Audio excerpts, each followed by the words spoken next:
Good evening and welcome to the Tuesday, June 16, 2026 regular business meeting of the Olympia City Council.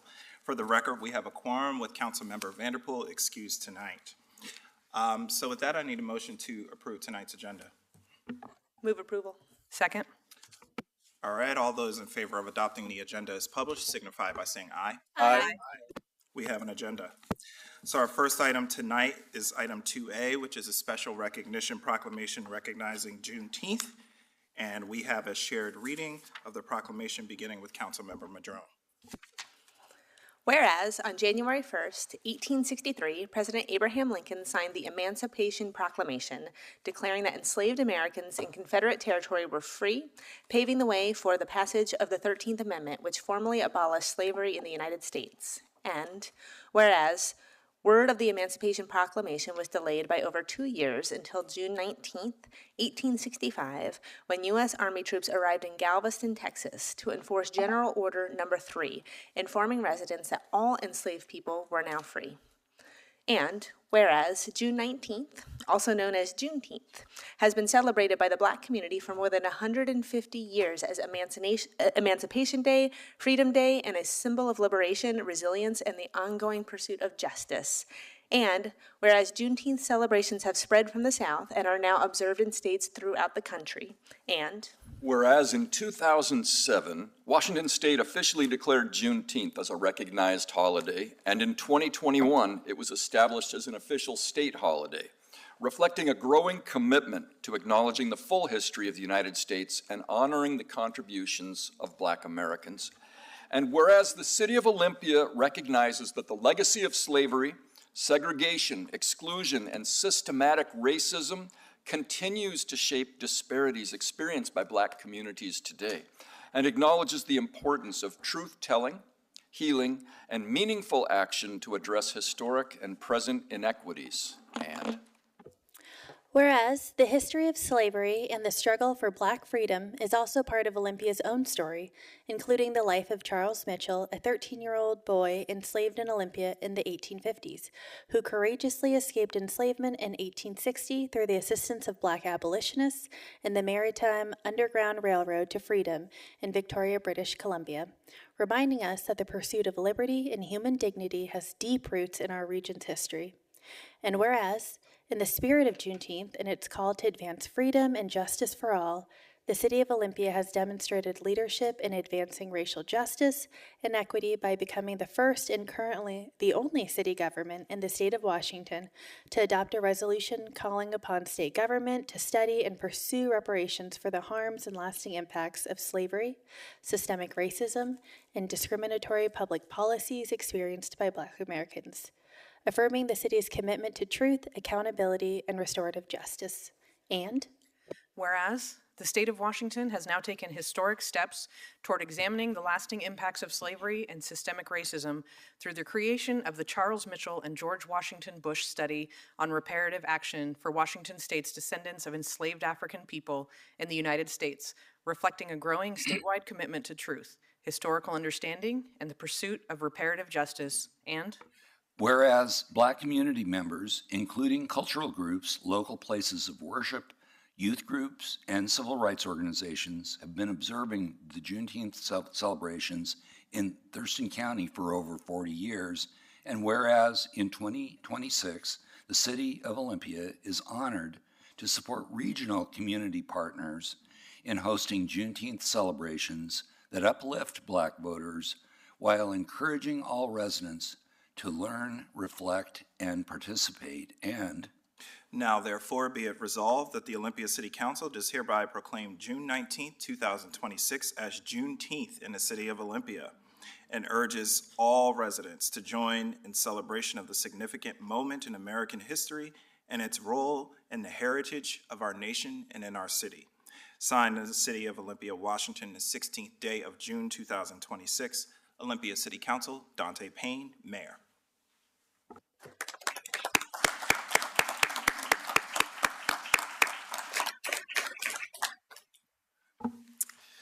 All right, thank you, council members. So now we will invite up Malika Lamont, who is here tonight to accept the proclamation and share a few words. Malika is a longtime resident and community organizer here in Olympia. Hi, Malika. Hi, Dante. Thank you for this opportunity, and thank you for this work that you all put together for the proclamation to recognize the struggle of Black people in this country and in this region. I think that we can, if we reflect on what Juneteenth represents, in the fact that freedom was available, but it wasn't communicated. People, because of money and exploitation and violence, it was not within the interest of people who enslaved African people to let them be free. And I think that we're at a moment in this country and even in our city where we can think about fighting over money instead of working together to achieve unity and not agreement, unity, to be able to move the fight for freedom forward and to maintain the focus on who the adversary really is and what we need to do to overcome it. And I hope that we can use this opportunity of Juneteenth being federally recognized and recognized by the local government to come to a better place together in order to work to liberate all of us. Thank you.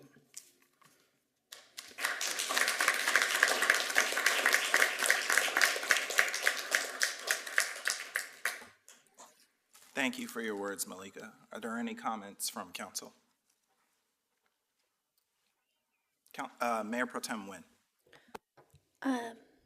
Yeah, I really appreciate everyone that's here to receive this and hear this proclamation. And also, I think it would be great to share about the event. I believe we have public comment signed up for that, so I don't want to steal the thunder on that. All right, we won't steal their thunder on that. All right, thank you. Any additional comments? All right, seeing none. Thank you again for being here tonight. I'm thinking about the Juneteenth theme for Washington State this year, so the state celebration. The theme is Juneteenth brings balance to America's celebration of freedom. And when I think about that, I think about the pushback we get against it about this holiday, right? Which is somehow it's anti-American or anti-patriotism, and that we're focusing on the parts of our history that aren't good. But we need to do that because any nation that is looking to move forward, looking to make progress, looking to last, has to face its history. And that's what Juneteenth does. It reminds us to look back, think about where we've been, look at where we are now, and think about where we want to be. And so I always think of Black Americans, I think, oftentimes are the conscience of this nation. And we are, you just look to us and we will show you what it looks like to really be a citizen of this country where you do not have all the opportunity and freedom that is afforded to so many other people who live in this nation. And at the same time, we've also have made progress, and we are no longer, considered, property, and we are able to vote, and we are able to hold office, and we are in so many, many other sectors demonstrating what we bring as Americans to this country. And I'm grateful for that. So that's why the United States does remain the best country in the world. But it can only do that if we are willing to admit our flaws and where we've been and be able to move forward. And so, I feel strongly about it as a veteran because, I've been to many places where you don't have the right to say what you want to say. And so I'll never take that for granted. So I'm looking forward to celebrating Juneteenth with so many community members for different events. We'll hear more at public comment, but I just want to thank everybody for coming out and, wanting to show your solidarity and also celebrate this important holiday. And I see that more celebrations are happening across the state and around the country. So that means more people are becoming educated about what this holiday means, and that's really special. So with that, I'm going to present the proclamation. So Malika, if you'll come on up, I'll present it to you. And anybody else who would like to come forward for a photo, please do come up and I'll present the proclamation.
All right. Thank you, everybody, so much again, and happy Juneteenth. All right. So that takes us to our next special recognition agenda item, which is the FIFA World Cup 2026 Olympia Lacey Fan Zone. And we have Jenny Foglia-Jones, who is with JFJ Strategies, presenting tonight. Hi, Jenny. Hello, good evening. My name is Jenny Folia-Jones, JFJ Strategies, and I'm here to discuss with you some exciting once-in-a-generation opportunity that we have here in Thurston County. Thurston County, as you know, Olympia and Lacey has been selected by Seattle FIFA to be one of their official fan zone locations around the state of Washington. So we are one of 9 locations that will be hosting and showing matches under the official Seattle FIFA umbrella. I just want to start this evening by saying thank you to the City of Olympia. You have been a great partner. This is a team effort, no pun intended, but this definitely has been a collaboration effort with the cities of Olympia, Lacey, Tumwater, Thurston County, and the Port of Olympia, and of course the Thurston County Chamber of Commerce to help make this happen. But I will say that the location, which I'm going to talk about in a moment, of these events are they do reside in the City of Olympia's limits, and so we have been working with your team very closely. So I just want to say thank you, because we have worked with your police department, your fire department, your parks department, waste, transportation, public works, etc. So it has been really great to work with everybody and make this come together. So thank you. All right. So exciting. So what is a fan zone? A fan zone is we are an official watch party basically for some World Cup matches. And so we are hosting this fan zone on the Port of Olympia's Port Plaza, which is located directly behind Anthony's Home Port, where the viewing tower is. We are expecting 2,500 to 5,000 people per match, depending on the match. And again, collaboration effort for the host partners of the cities of Olympia, Lacey, Tumwater, Thurston County, Port of Olympia, and then the organizing jurisdiction on the, organization is the Thurston County Chamber of Commerce. So I wanted to go over, kind of just give you a really brief snapshot of what's happening each day within our zone. So we do open up this Friday, June 19th. We are going to be opening our gates at 10 a.m. This event runs from 10 a.m. to 5 p.m. This is to watch the U.S. men's national team take on Australia. So this is a match that is being held in Seattle. Very anticipated match. Ticket sales for this have already exceeded our pre-sale estimations of what we were going to have. So we are expecting a lot of people coming in at the gate as well. We have, as of today, sold out of our VIP tickets for that match. We are excited to have the Squaxin Island Canoe family perform at 11 a.m. And then Chairman Chris Peters will be doing a welcome for us at 11:30. And then we will have kickoff at noon. Match will be about 2 hours long. After that, 2:30 to 4:30, we will have Queen Mother tribute will be on stage to kind of keep the party going. We have a DJ that will be filling in all of the gaps at all of our events as well. But we do have some really exciting activations coming in, so every night is a little bit different. So Puget Sound Energy is coming in with the Seattle Sounders activation that day. So they will have a lot of great giveaways, including Seattle Sounders and Seattle Reign tickets. FC Olympia will be there. Our local USL2 team will be there with some meet and greets of some of their players, both on the women's and men's side. Wembley Soccer Shop, our local soccer shop, will be there, as well as Hands On Children's Museum. Lots of activities going on for the kids there as well. This is an all ages event, family friendly, multi-generational. We hope that everyone wants to come in and participate. And so we're really excited for this match. Then, next Wednesday, June 24th, we do open up for Switzerland versus Canada. This is a 10 a.m. to 3 p.m. Wednesday event, noon kickoff. And we are really excited to announce that we have former Seattle Sounder, Mr. Sounder himself, Zach Scott, who will be joining us in our zone that day. So he is just going to be hanging out with us, talking to fans, getting photos with fans. So if you want to come see him and meet him, he will be with us the entire time. And I should say we are featuring a local brewer as well for each of these matches. So the 19th is Matchless, the 24th is Top Rung Brewing. Then we're moving on to Thursday, June 25th. This is another U.S. men's national team match versus Turkey, so another highly anticipated match. This is an evening event, so 5 p.m. to 10 p.m. with a 7 p.m. kickoff. Well Lady Brewing is our local brewer for this one. This one we have a lot of different stuff coming in, so I will say that Coca-Cola is coming in with a big activation at our site this night, so they will be handing out a lot of the stuff that you can only get if you're going to the matches in Seattle. They're bringing it into our site, and so make sure to stop by and see what they're giving out. And then we are really excited. You guys are the first ones to hear this, so I'm announcing it here tonight. We have another ambassador coming in from Seattle, so former Seattle Sounder Kellen Rowe also was part of the U.S. men's national team for a couple years. He is going to be within our zone that night to hang out with everybody. And then our final night, Olympia Lacey Fan Zone is open, is going to be on June 26th. This is a Friday evening. This is a 5 to 10 p.m. event as well. We are opening up 5 o'clock, and at kickoff, we have added Uruguay versus Spain. This is a very highly anticipated match as well. So make sure that you're there to watch that match. So we're showing 2 matches that night. So Uruguay versus Spain, and then we'll have about a 45-minute set by the Scrunchies, who are an 80s cover band, who's going to be entertaining us. And then at 8 o'clock, Egypt-Iran, which is a Seattle-hosted match, will be kicking off. And we have a couple different large activations coming in for this one as well. Coca-Cola is bringing a different activation in than what they will have the night prior. And then Bank of America, if you've been following along anything with the World Cup, they're doing these really fun fan bands. They're very highly sought after.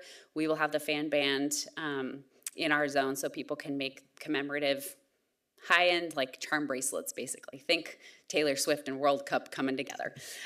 So anyways, so we have a lot of fun stuff going on. And then 3 Magnets Brewing is our local brewer that we're featuring at that event. I do want to say that We have partnered with also the Squaxin Island tribe as well as the Chehalis tribe. Talking Cedar will be present within our zone, as well as Michelob, which is another large FIFA sponsor, will be there as well. So I think if you want, you can get your tickets at thurstonchamber.com/fanzone. And then we are also on social media, so that's the best way to see kind of like latest, greatest of what's happening and the new announcements we have coming in. So on Instagram, Facebook, and then of course, the website. Any questions? Any questions from council? Councilmember Green. Yeah, thanks, Jenny, for being here. I just want to express some gratitude. I know when this was first coming up in the community as an opportunity, there was a lot of questions, or there was just a lot of questions, right? And there was 20, 30 different versions of what it could look like, what it might look like. And I so appreciate that the chamber with your assistance stepped up and made this happen. It looks like, a really great schedule at a really great time of year. So I'm appreciative that this is here for our community. I know a lot of people who are watching the games and not able to get up to Seattle or don't want to be, in the stadium, but I think this is going to be a great way for so many people in our community to come together, be excited about these games, be excited about the community. So yeah, just a lot of gratitude for doing that.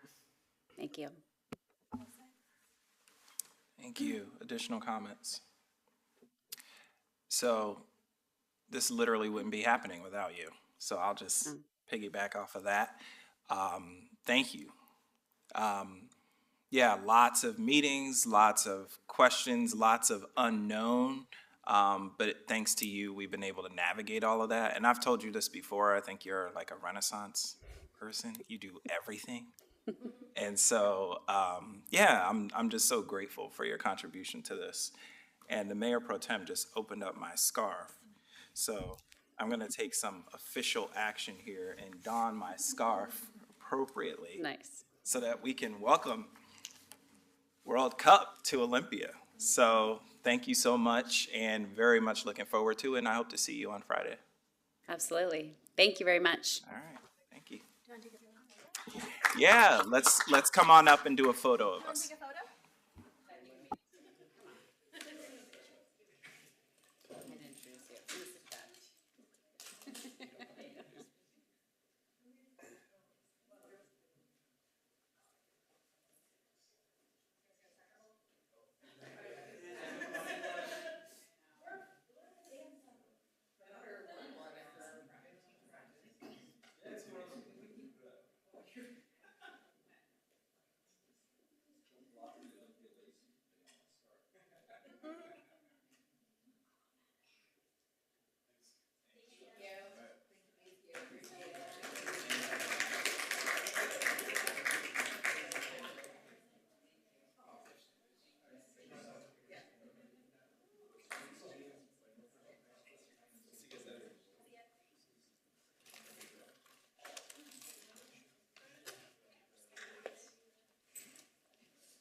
All right, thank you all again. Yes, we are very fortunate to be a community that was offered and selected to be a 2026 fan zone for the World Cup. So very excited. All right, so that concludes our special recognition for tonight. We are going to move on to public comment. We do have a couple of folks signed up for public comment here in the chambers. Before we begin, just a few protocols. There is a clock to my right, your left here on the wall indicating that you have 2 minutes of time for your comments. There is a box here on the podium with green, yellow, and red lights. Once the light turns yellow, that means you have about 30 seconds remaining in your comments, and you'll hear a ding sound. So go ahead and wrap up, and if you don't finish your comments, feel free to finish your sentence. But if you still have quite a bit, please email your comments to the council. Also, we are in an election year, so please refrain from expressing your support or opposition to a candidate or ballot measure this evening. So with that, I'm going to call forward Kashida Begum.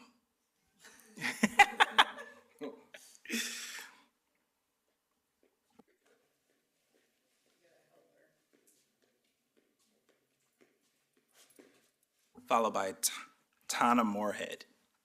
I don't have Coco Melon. Good evening, council members. My name is Khurshida Begum, and I am the founder and visionary leader and executive director at the Asho Cultural Community Center in Tumwater. We're a 501c3. I'm here tonight to express my gratitude to the City of Olympia for your sponsorship of Asho's 4th annual Juneteenth celebration. Yes, alongside our partner Inatai Foundation, who is also sponsoring this event. Together, you are making something meaningful possible. Juneteenth is not just a holiday, it is a question. And this year, ours is, what does freedom feel like? Not freedom on paper, freedom in the body, in the community, in daily life. Because Black folks are still fighting for that feeling. And we cannot celebrate freedom in isolation when struggles for human dignity is happening all over this world, here, at home, and beyond our borders. This Thursday, I invite everybody, well, we can hold up to 160 people at our center, June 19th from 4 to 8 p.m., we gather to eat, to honor, to hear truth spoken, and to feel, even for a moment, what freedom could feel like together. We will be honoring 2 extraordinary women from our community, Latasha Pinkey and Lois Tolbert, whose lives embody the freedom we are still becoming. And I want to extend an invitation to this council. We would love to hear from the city at our event, not just in sponsorship, but in ongoing partnership. What is the City of Olympia actively doing to elevate and support Black residents beyond this moment? Are there resources, funding, or initiatives we should know about? We are welcome that conversation. And Asho is here, and we are rooted to hear what the City of Olympia is doing to elevate our Black communities all around. So thank you. Thank you, Khurshida. And looking forward to seeing you on Friday. Yes, thank you. Yeah, thank you. You're just Khurshida to me, by the way.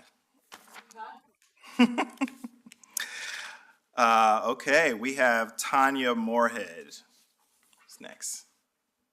Good evening. Thank you, Mayor and Council Member. I'm Tana Moorhead with the Small Business Administration, Office of Disaster and Recovery. I'm Tana from Texas, actually, and I'm about 45 minutes away from Galveston. So we celebrate Juneteenth big in Houston, okay? But thank you for the acknowledgement.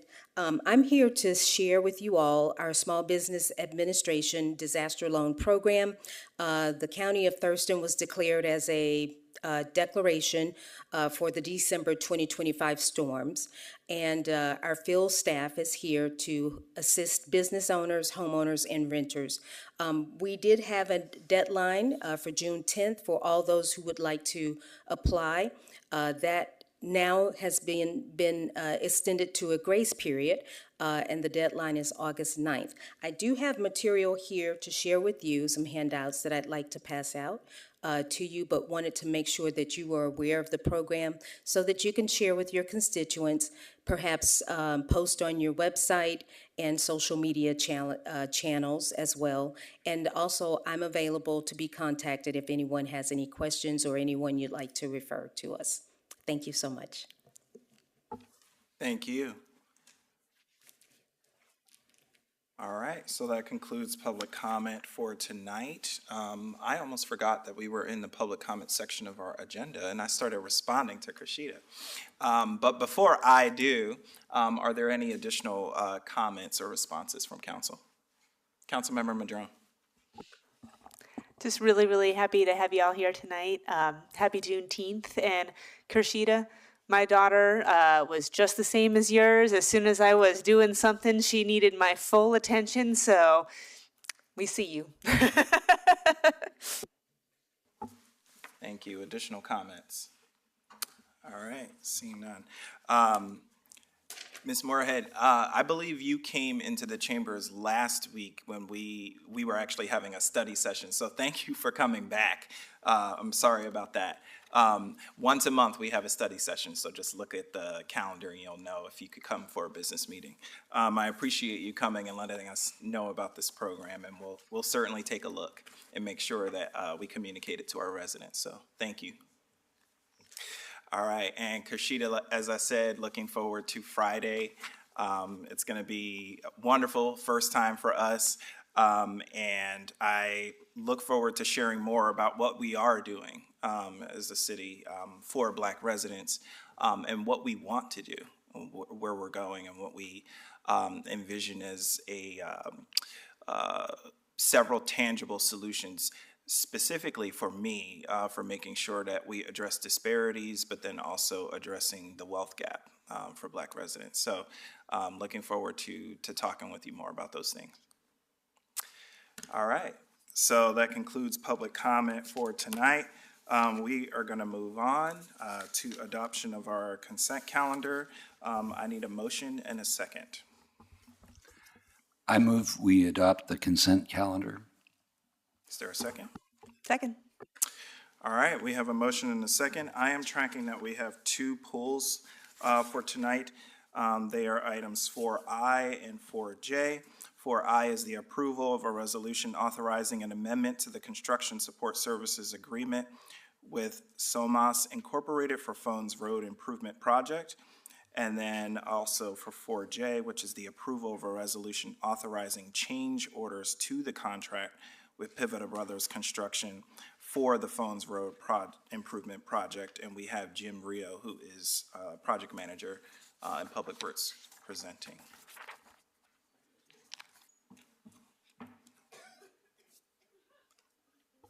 Hi, Jim.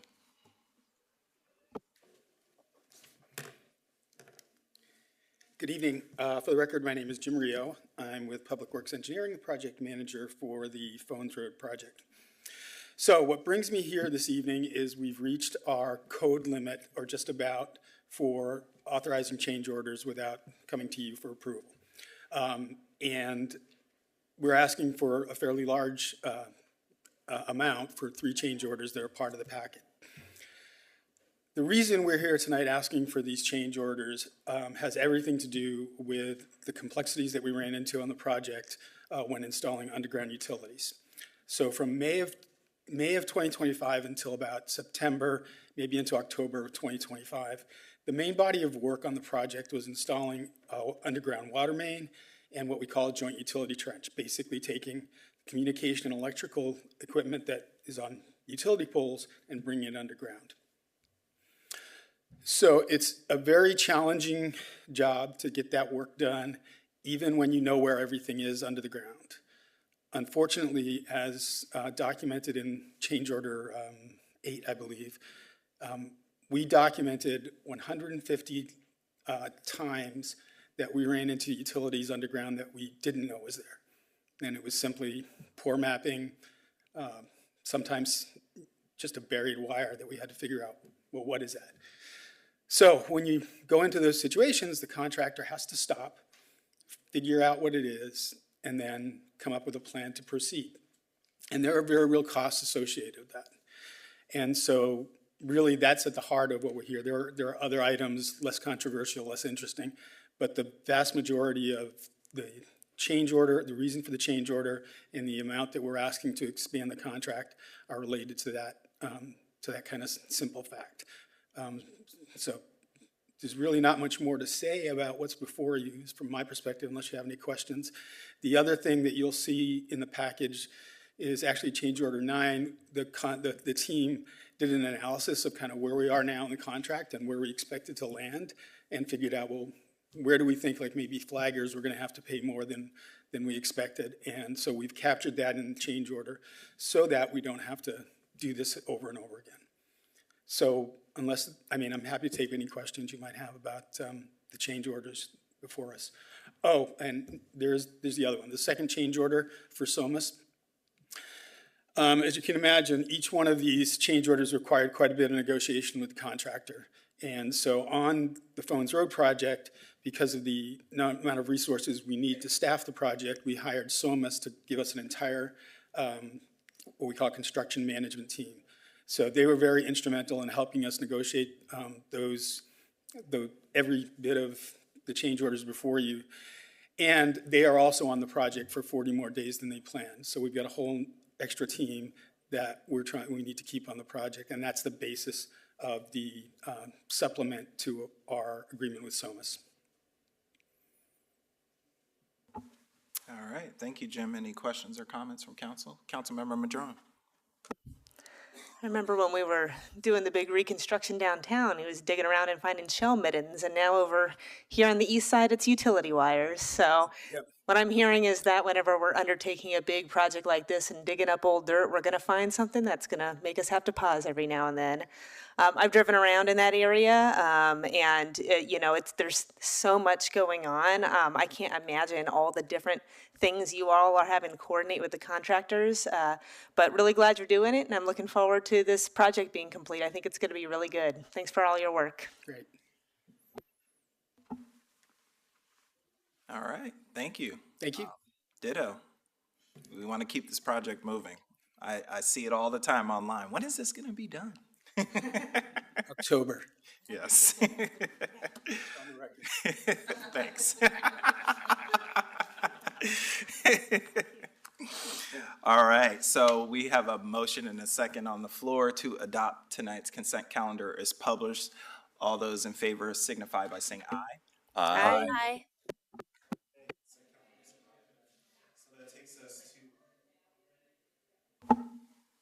All right, that takes us to our other business items. Thank you, Councilmember Madrone, which is item 6A on the agenda, which is a briefing on the Safe Housing and Rental Efficiency Accelerator Pilot Program. And we have Dominic Jones, who is the Building Decarbonization Program Manager, presenting tonight. Hi, Dominic. Yeah, hello. Thank you, Mayor and members of council. For the record, I'm Dominic Jones, and I'm the Building Decarbonization Program Manager for the city. Thank you for this opportunity to present on the Safe Housing and Rental Efficiency, or SHARE Accelerator Program. So, we're going to discuss what the SHARE Accelerator Program is, learn which rental units are eligible to participate in the program, describe how this program was developed and why, learn about the overall program goals and benefits to landlords and tenants, review the program structure, staffing, and budget, as well as receiving an update on the current status of the pilot. So, the Safe Housing and Rental Efficiency Accelerator is a new voluntary city program providing funding and support to landlords making health, safety, and energy efficiency improvements to their affordable rental units. The program offers a free rental housing inspection, which meets the rental registry and inspection program requirements, as well as a detailed energy audit. It also offers access to program exclusive funding of about $15,000 per rental unit, as well as streamlined access to third-party incentives so landlords know how to stack any applicable utility rebates, as well as find any external grant opportunities. We also offer project management support throughout the building upgrade process.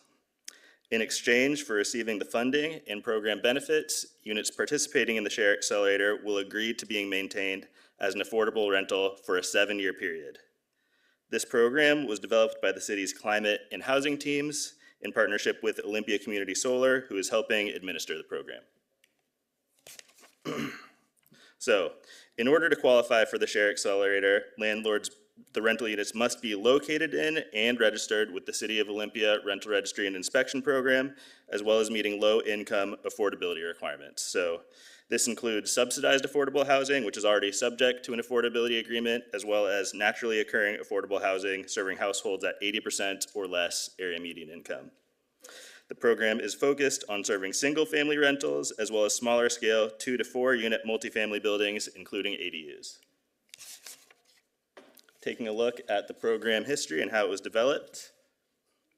The main reason we wanted to do this program was to improve the quality of Olympia's rental housing stock, provide energy efficiency improvements to reduce energy burdens for renters who often don't have control over the efficiency of their units, as well as reducing greenhouse gas emissions from existing buildings.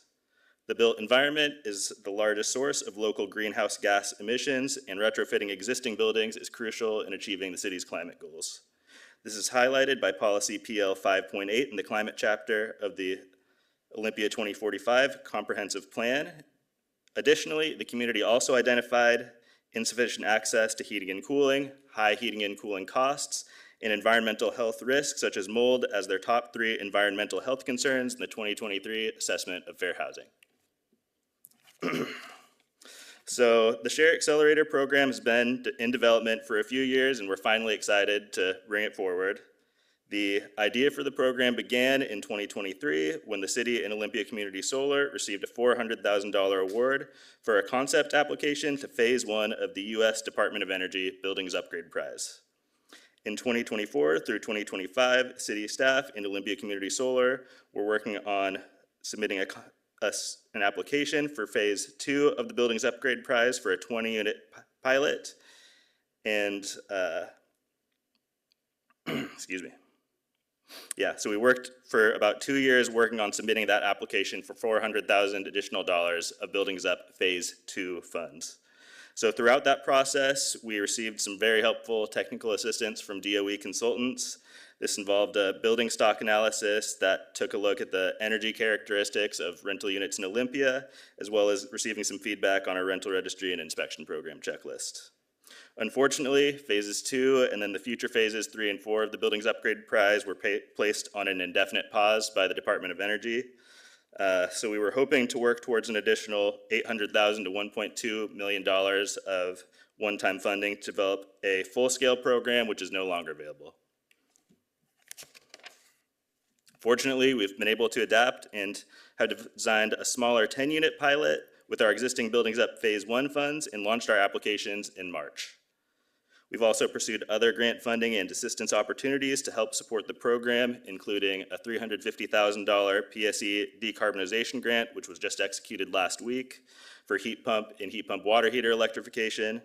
We received technical assistance from the American Council for an Energy Efficient Economies Energy Equity for Renters program to support pilot development and provide some strategic communications review. And then Olympia Community Solar was also awarded a Climate Corps Fellow to provide some additional administrative support to the pilot. And we're also continuing to apply and look for other grant opportunities.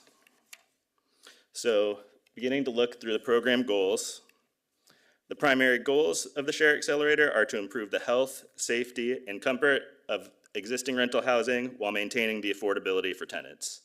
So the main goals of the pilot are recruiting 10 affordable units to participate in the program, increasing compliance with the rental registry and inspection program, remediating any needed health and safety risks that are identified during the building assessments, providing high priority energy upgrades such as heat pumps, heat pump water heaters, and weatherization to reduce tenant utility costs, as well as learning from the pilot and creating the framework for a scalable program to encourage safe, efficient, and affordable rental housing. So in addition to the benefits to the city, there are a variety of benefits that are available to the property owners and the affected tenants. The building owners received the free rental inspection and energy audit. They received 30 hours of project management assistance and technical support, such as help coordinating construction and help applying for rebates or external grants and financing. The $15,000 of program exclusive funding for health and safety or energy efficiency improvements, help navigating third-party discounts and rebates. They get the benefit of the increased property value and lower tenant turnover, as well as some personalized support for complying with the rental registry. Tenants receive the benefits of the health and safety improvements to their rental unit, access to cooling through heat pumps and improved comfort, improved indoor air quality through better ventilation and air sealing in their unit, reduced utility costs, as well as the affordability covenant to maintain the affordability of the rental unit. So, as I've mentioned earlier, landlords will agree to executing an affordability covenant in exchange for receiving the variety of program benefits.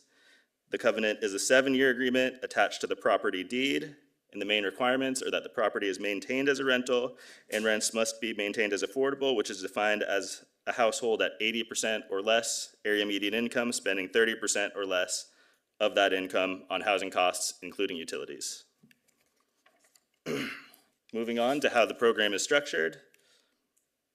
Participating in the Share Accelerator is at most a 3-year process in addition to that affordability covenant reporting. After signing a contract to participate in the program, year 1 of the Share Accelerator involves pre-upgrade planning where we try to identify the needs of the rental unit and come up with a mutually agreed upon plan to fund the work.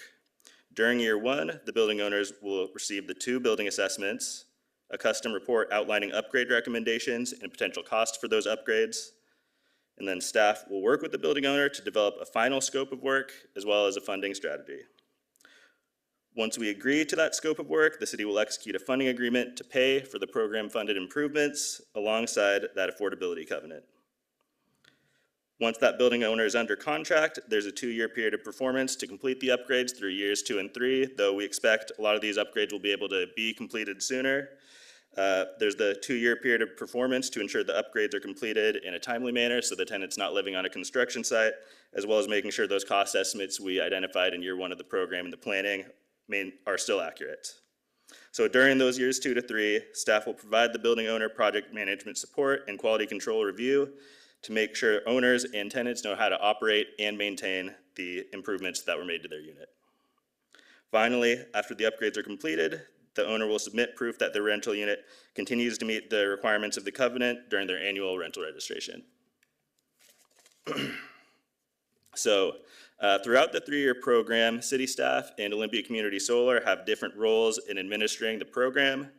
City staff from the Climate and Housing Departments are in charge of the general project management and oversight of the program budget, managing the multiple contracts between the city and building owners, as well as the contracts for any program-funded construction, program outreach, program evaluation and planning for future iterations of the accelerator, monitoring the rental registry and affordability covenant compliance for the participating landlords, as well as providing support for temporary tenant relocation if that's needed due to health and safety risks that are found in the rental unit, or if there's any particularly disruptive construction.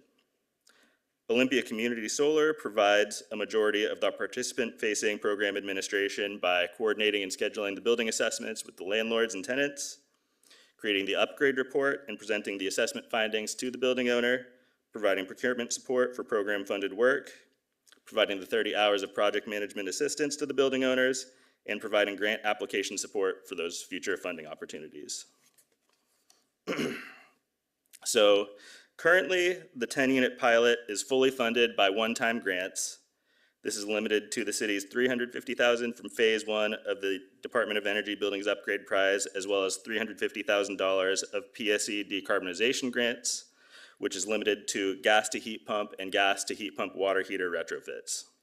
So the approximate cost to serve a unit through the program is approximately $28,000 to $30,000, depending on the rental unit. $24,000 of that goes towards the financial incentives, providing the building assessments and project management support for the building owners over the 3-year period. $2,000 per rental unit is reserved for that temporary tenant relocation if that's ever needed throughout the program. And then about $2,000 to $4,000 per unit goes towards administrative tasks, such as providing tenants orientations, doing that quality control, collecting program data, and providing the grant application support. One important factor to note is that the $28,000 to $30,000 per unit estimate excludes any of the building owner's contributions for upgrades that are required through the program. The exact costs to bring a unit to a healthy, safe, and efficient place really depend on the existing conditions. The $15,000 incentive that we're providing is unlikely to cover all the upgrades required for the program, such as heat pumps, heat pump water heaters, and weatherization, even if we're taking advantage of all the rebates that are out there. We're tentatively expecting owner contributions of approximately $5,000 to $10,000 per rental unit, but if a rental unit is in disrepair or has major deferred maintenance needs like a roof replacement, we're relying on a larger private investment by the building owner as well. So, as I said earlier, we're currently running the program with one-time grant funds. If we did want to continue the program beyond the pilot, we've calculated the anticipated costs to run a future program where we would admit a cohort of units each year and support them through that 3-year comprehensive upgrade process. The cost for a 5-unit program would be approximately $185,000 annually, and the cost to run a 10-unit program would be approximately $310,000 annually. Moving on to where the pilot program is today. We've done a variety of outreach to try and get participation in the program, including 3 e-newsletters through their climate and rental registry listservs, photos and short-form video through the city's Facebook and Instagram, some targeted outreach to nonprofits, neighborhood associations, property management companies, and previous CDBG rental rehabilitation applicants, as well as email blasts through community partner newsletters. The majority of the applicants who actually did apply to the program learned about it through the rental registry and inspection program newsletter.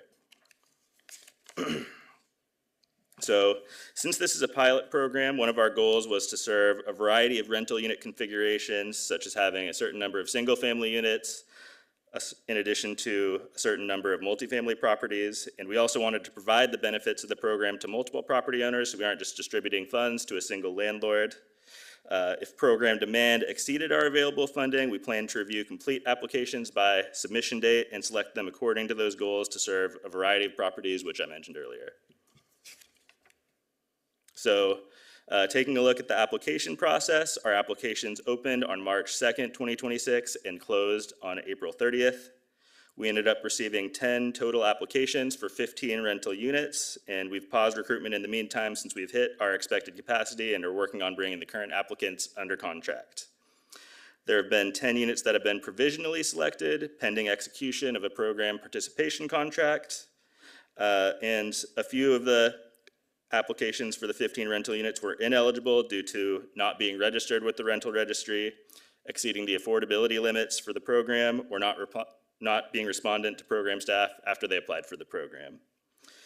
One kind of interesting fact is that all of the applicants ended up being naturally occurring affordable housing providers, so more of your mom and pop landlords, and we didn't end up receiving any applications for existing subsidized rental units. Another interesting thing is that the Share Accelerator is helping to improve compliance with the rental registry and inspection program. Out of those 10 applications we received, 8 out of the 10 were not validly registered before learning about the program. Now, 6 of those 8 have validly registered their units for 2026 after learning about the program and applying for it, and the 2 remaining units are still working on obtaining that valid registration. So, taking a look at what's coming next for our pilot program, we're planning to execute the participation contract with the building owners. We're planning to provide orientations to the affected tenants in those rental units. So this will be providing program orientation so they know what program information so they know what to expect, as well as helping them access utility assistance programs. So that's PSE utility assistance as well as the city's utility assistance. We're planning to conduct the health and safety inspections and energy audits. And then we're continuing to evaluate future grant opportunities to provide additional incentives to building owners or fund additional units beyond our 10-unit pilot. That concludes my presentation. If you have any questions. Thank you, Dominic. Are there any questions or comments from council? Councilmember Gilman. Dominic, your next to last slide had a logo from the Climate Commitment Act. It said funding by climate commitment, but it only listed Federal Department of Energy and PSC. So what state climate commitment funds are in this project? Yeah, the PSC decarbonization grant is actually funded through the Climate Commitment Act. So I believe utilities get those funds for fuel switching projects and then pass it through.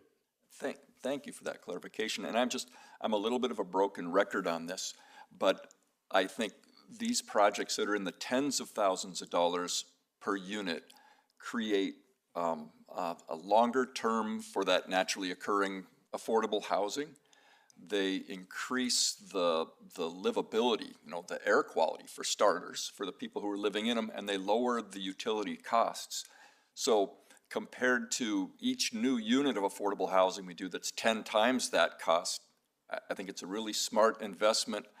And I hope that this strong work around the pilot project puts us in position should either the state or federal government get their ducks in a row to offer similar opportunities in the near future. So I'm really grateful for the work you and your team put into this and looking forward to those units getting upgraded. Thanks. Yeah, thank you. Well said. Councilmember Green. Thank you, Mayor Payne. Thanks for that, Dominic. This is my first time hearing about this, and this sounds like an incredible program. So I'm excited to see how it goes. Just one curiosity question. So for landlords who are participating in the program, they've got through the agreement, they've done all of the things. What happens if the evaluation indicates a number of things or a dollar value of things that they just say, even with the help, we can't do all of the things, we can do some of the things? Is there some flexibility there for that, or is the requirement to be in the program that whatever we recommend needs to get done? Yeah, that's a good question. So the program is kind of phased and with kind of a multi-phase approach. So when they sign the participation agreement, really they're just agreeing to receive the 2 building assessments, kind of do the fact finding and see what are the needs of the unit, try to come up with a plan for the upgrades. We tried to only require upgrades that are really either needed or impactful. So we kind of have 3 kind of upgrade tiers. There's the health and safety risks, which is just, meeting all the local and state requirements to have a healthy and livable unit.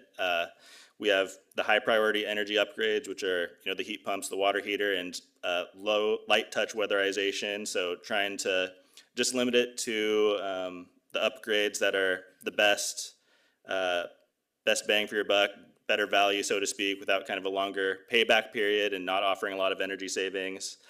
And then everything else, if they want to do it, is fully optional.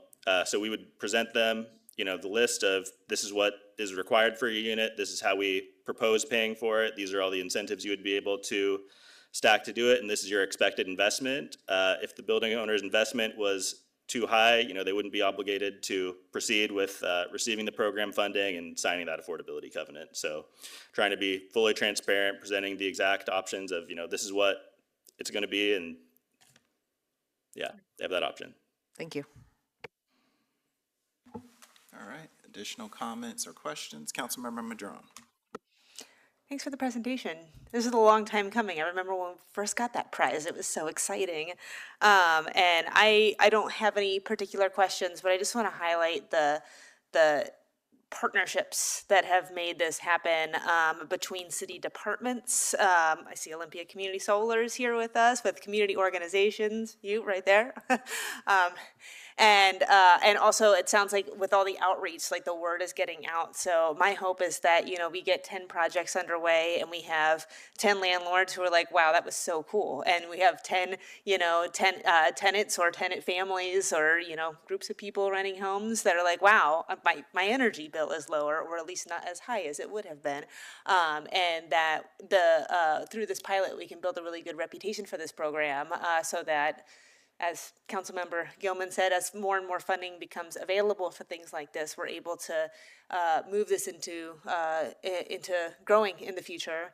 One of the biggest challenges we have around climate and our buildings is retrofitting the existing buildings we have, and I'm really glad to see all the really creative opportunities coming out of our climate and housing shop. So thank you.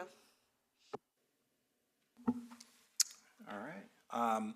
I'm curious, Dominic, are there other communities in Washington that have done a pilot program like this?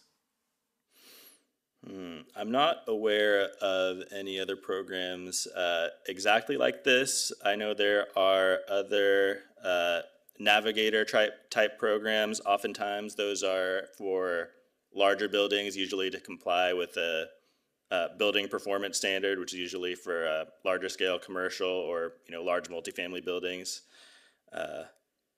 Okay.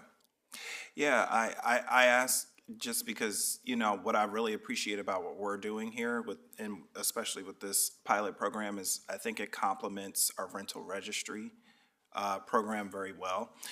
So I appreciate that caveat that you have to be in compliance with the rental registry program in order to be eligible for this. I think that this is within the spirit of what we tried to do with the rental registry program, so I appreciate that. And also along with the recent policies around the home energy score.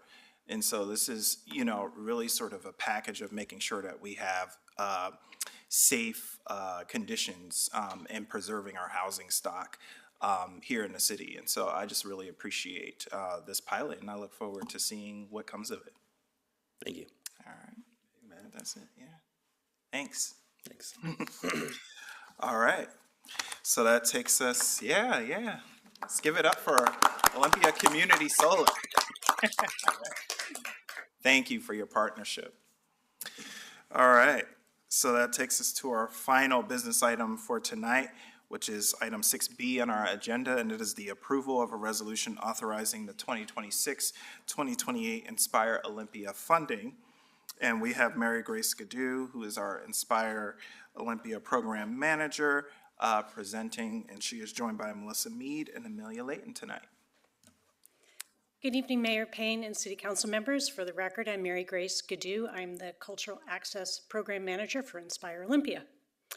As Mayor Payne said, Amelia Layton is with me tonight. She's our Cultural Access Senior Program Specialist. She's going to present with me along with Melissa Mead, who is the chair of the Cultural Access Advisory Board, to represent the board and share their funding recommendations. Did it go? This one? There we go. I'm going to give you a brief overview of the Cultural Access Program, the Inspire Olympia mission and funding framework, and review our current budget going into this next grant cycle. And then, in response to questions that came up when we briefed the CLIPS committee, the Community Livability and Public Safety Committee, on May 27th, Amelia is going to talk about our evaluation and our scoring process for Inspire applications. She'll share slides from the instructional presentations we use for applicants and for our review panels who score the grants. And then Melissa will describe the Cultural Access Advisory Board's process for developing the award recommendations and share the recommendations. We plan to stop for questions along the way, but please interrupt me if there's something that needs clarification. Inspire Olympia is a voter-approved initiative that dedicates 0.1% of Olympia's sales tax to increasing access to cultural programs and experiences for the Olympia community. Our mission is to provide a reliable source of public funding that sustains a healthy, visible, welcoming, and inclusive nonprofit cultural and science sector, making creative cultural experiences accessible for everyone in our community. Inspire is a multi-year public investment that works to strengthen our nonprofit arts, heritage, and science sectors and ensure that opportunities for creativity and inspiration are part of the daily life in our community and our livelihood, welcoming and inclusive of those most often underserved and readily available to Olympia's youth. In our first funding year, 24-25, Inspire funded 65 local cultural and science organizations, and our data shows that over 270,000 people participated in the programs that they produced, and that's 5 times Olympia's population, so we know that people are engaging multiple times and in different ways. Participating nonprofits can apply for Inspire funding beginning in January each year. In order to be eligible, there's 4 basic requirements. An applicant must be a 501c3 nonprofit registered in the state of Washington or be fiscally sponsored by one. The organization's primary purpose must be the advancement and preservation of visual or performing arts, culture, heritage, or science. And then the final 2, their proposal must include public programming that serve the Olympia community.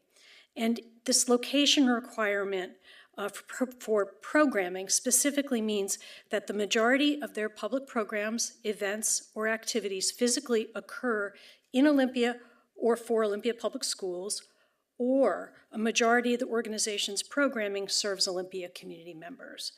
So if they have an address that's outside of our city limits, we ask them to demonstrate with data that a majority of those that they serve are in Olympia or Olympia Public Schools. In order to support equity and access in the distribution of Inspire funds, there are 2 funding pathways that separate larger and more established organizations from smaller and emergent or emerging organizations. They each have slightly different requirements. Those applying for 2-year comprehensive grant contracts generally have budgets of $250,000 or more, generally, in that range or higher. They must have a 2-year history of providing public programs in Olympia, and they must offer a range of programs year-round. In addition, beginning with this coming grant cycle, their proposals must include programs for youth. On the other side of this slide, the impact grants, those applicants can apply with a fiscal sponsor who is a registered nonprofit. And impact organizations are not required to offer youth programs. They do not have to have any history of public programming, and they can propose just a single event or program in the course of the year rather than programs all through the year. Last August, City Council approved an increase in the grant award amounts that are available in both pathways. Comprehensive applicants can request up to 20% of their total annual operating budget to a maximum of $85,000 per year for each of 2 years. The impact organization, and that's up from $75,000 previously.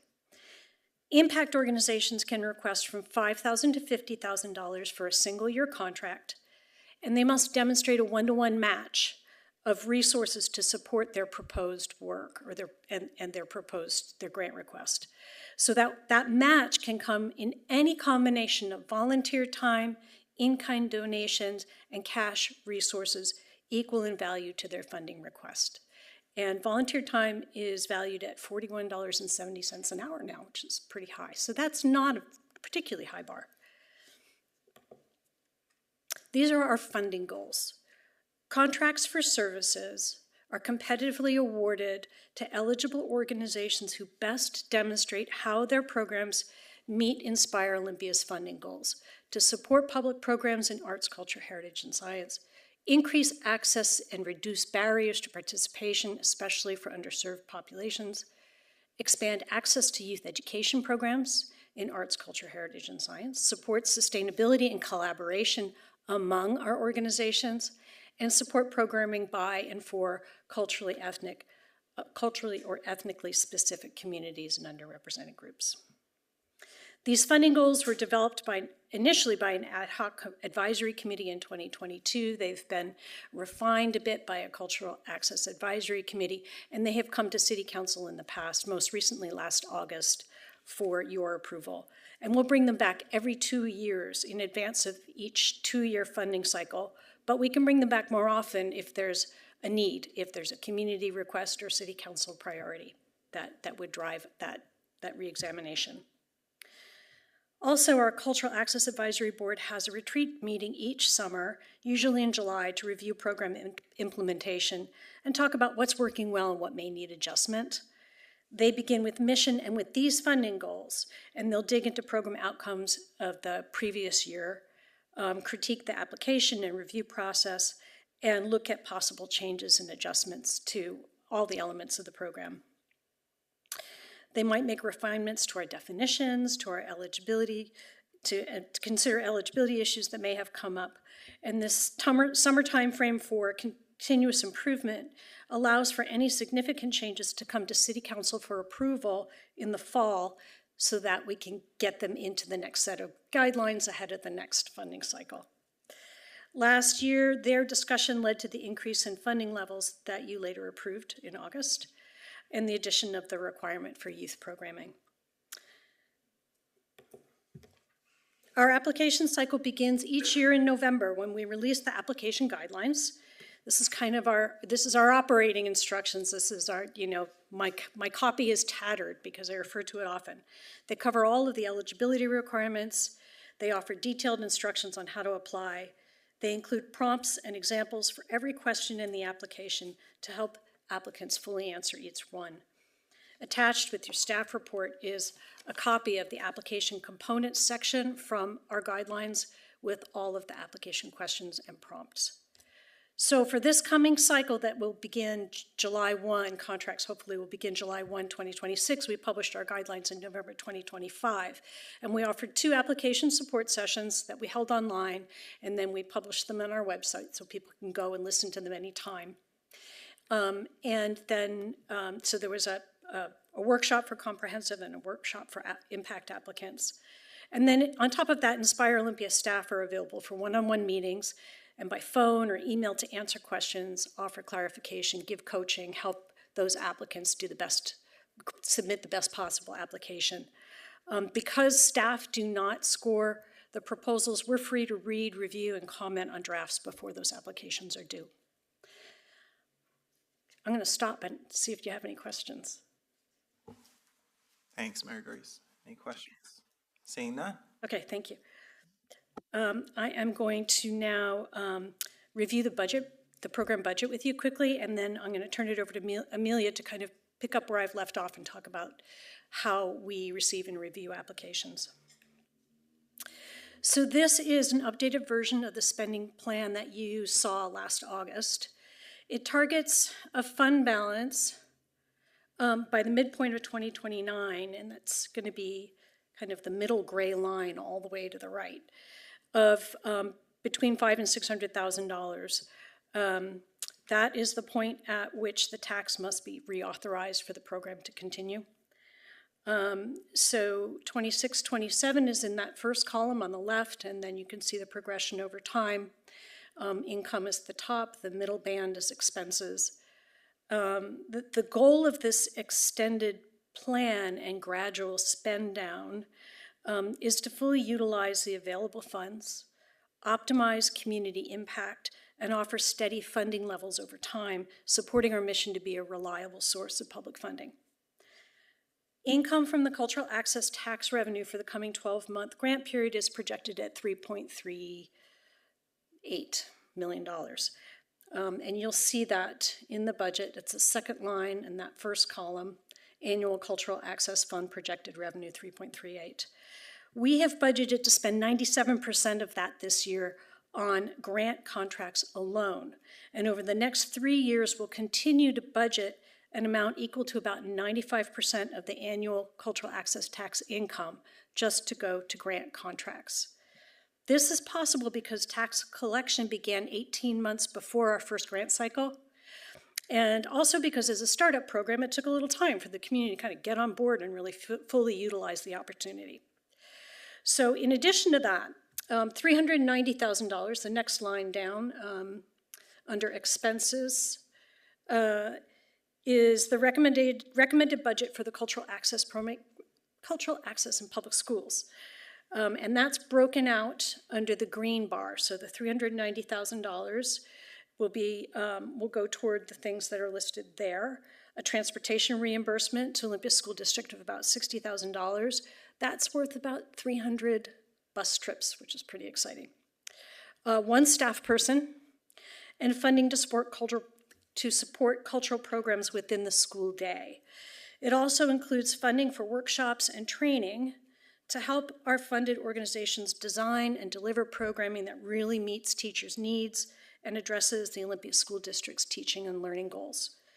And more than that, it helps to prepare them to be in the classroom, in that formal classroom setting. So returning to program expenses, we've got $3.3 million for our grants.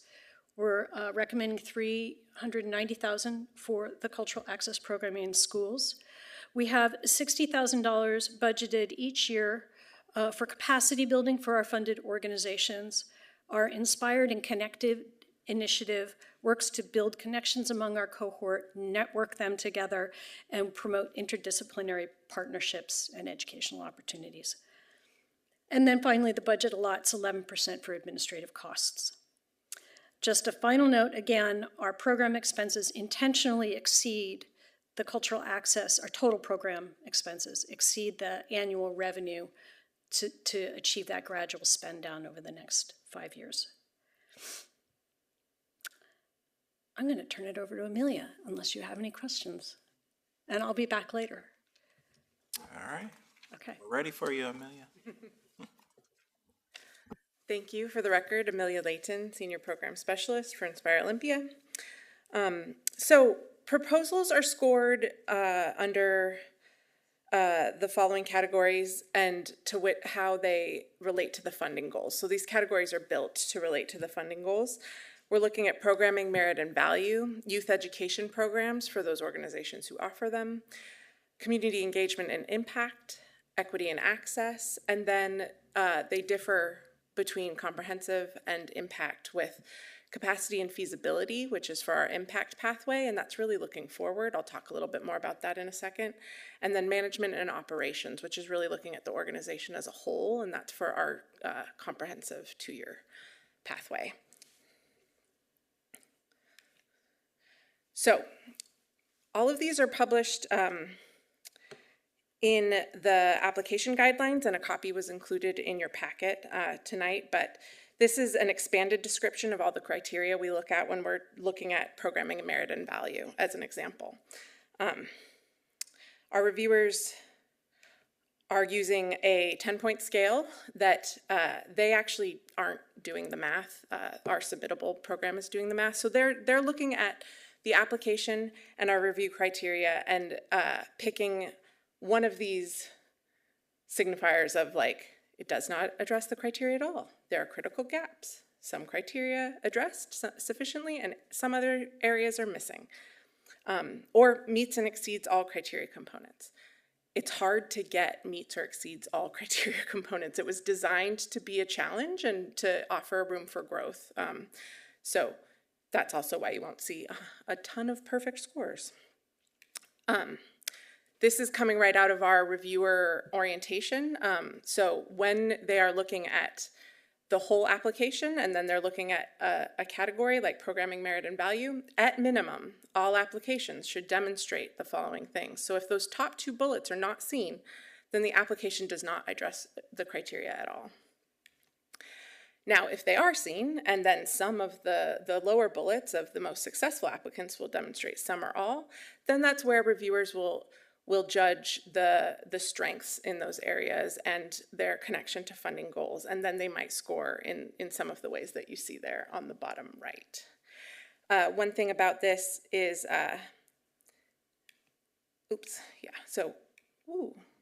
sorry, I'm not used to the new setup yet. Our previously funded organizations are scored on that extra bullet point because they are asked to give some additional information about how our funds have helped support them in the past. And I will just show you quickly. Again, it's in your packets. This is in the application guidelines, but these are the criteria that they're looking at for youth education programming, community engagement and impact. So again, that's knowing their audience, knowing how they build programs with and for the community that they serve. And then equity and access, I wanted to spend a little bit more time because equity and access is a core public benefit of Inspire Olympia.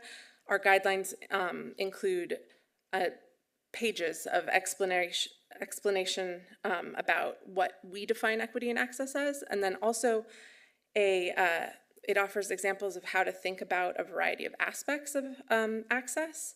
So in addition to physical access or financial access, there's geographic access.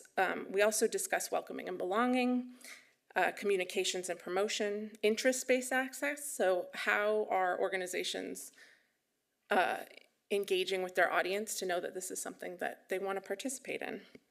And then we offer suggested approaches for each of those areas of access, and that's just sort of a baseline. So even if you're a brand new organization or you've never thought about access in your work, we're offering a lot of doorways into that. And then capacity and feasibility. So this is what we're looking at when we're looking at those 1-year impact grants. And again, those grants are built to support smaller organizations, maybe all volunteer-led organizations, or new and emerging single program groups.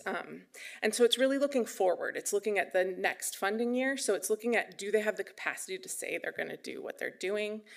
Does the budget align? Does the plans that they're making make sense? And that differs from what we look at with the comprehensive orgs. So for comprehensive orgs, we're looking at a 2-year budget history. We're looking at the more of the internal organizational operations. And so we're looking more at things like effective planning, financial responsibility, communications and evaluation, and their leadership of their program, because often they have staff, where many of our impact organizations are volunteer run. So this year, with our review panels, we ended up having 3 review panels, 2 for impact and one for comprehensive. The panels were composed of volunteers from the community along with our Cultural Access Advisory Board members.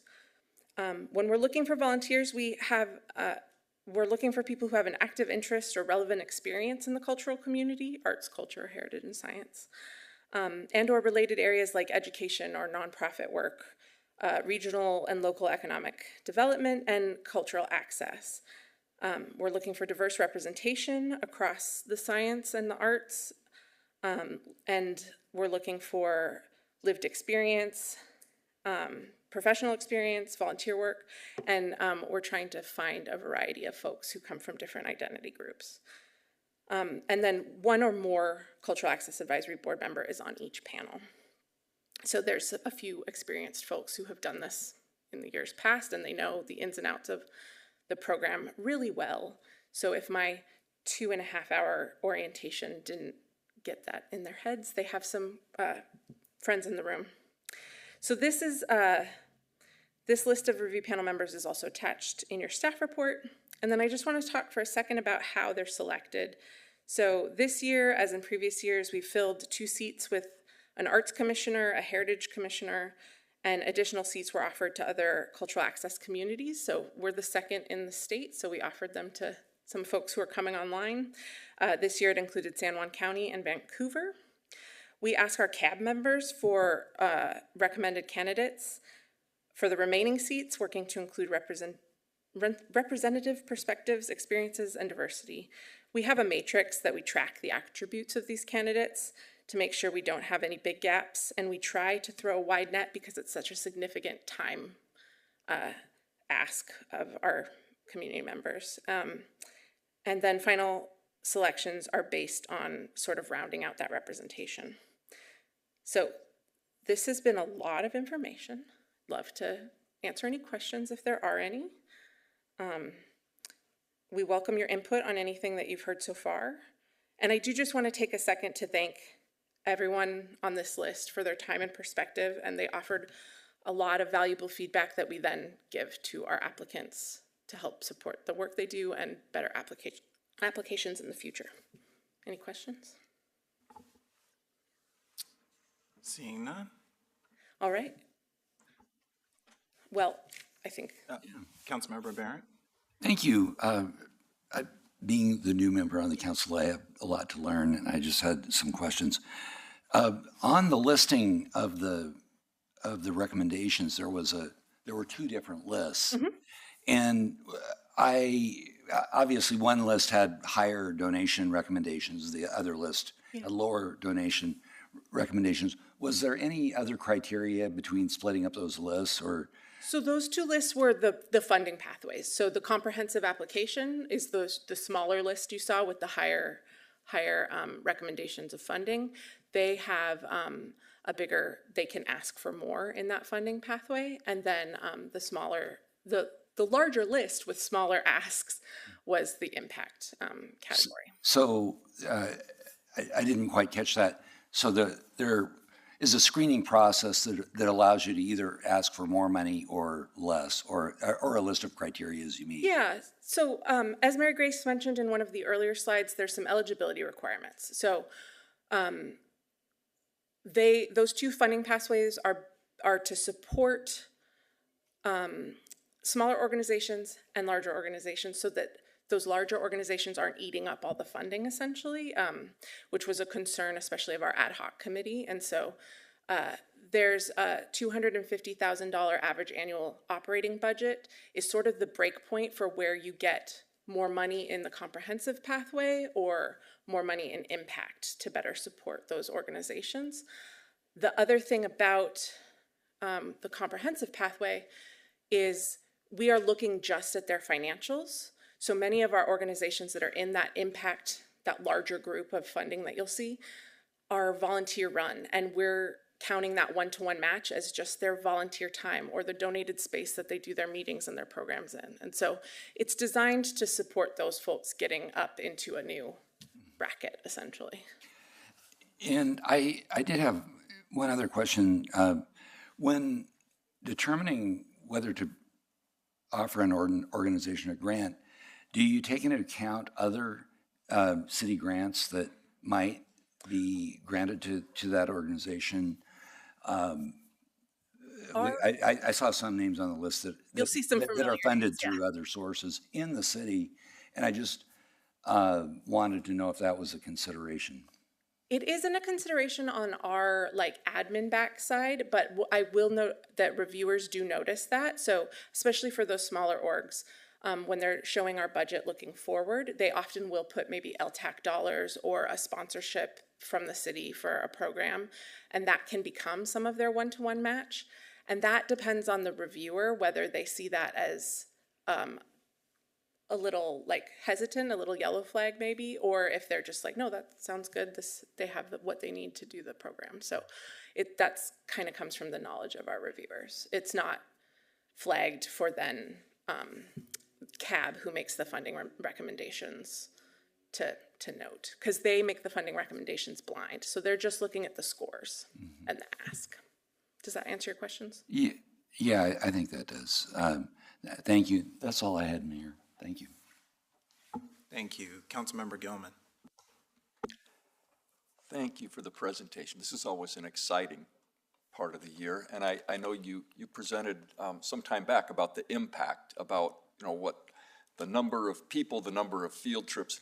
It's pretty astounding to me, both the capacity that's been built in Olympia, especially with the smaller organizations, and the number of people who are being served with this resource. So I'm thrilled with that.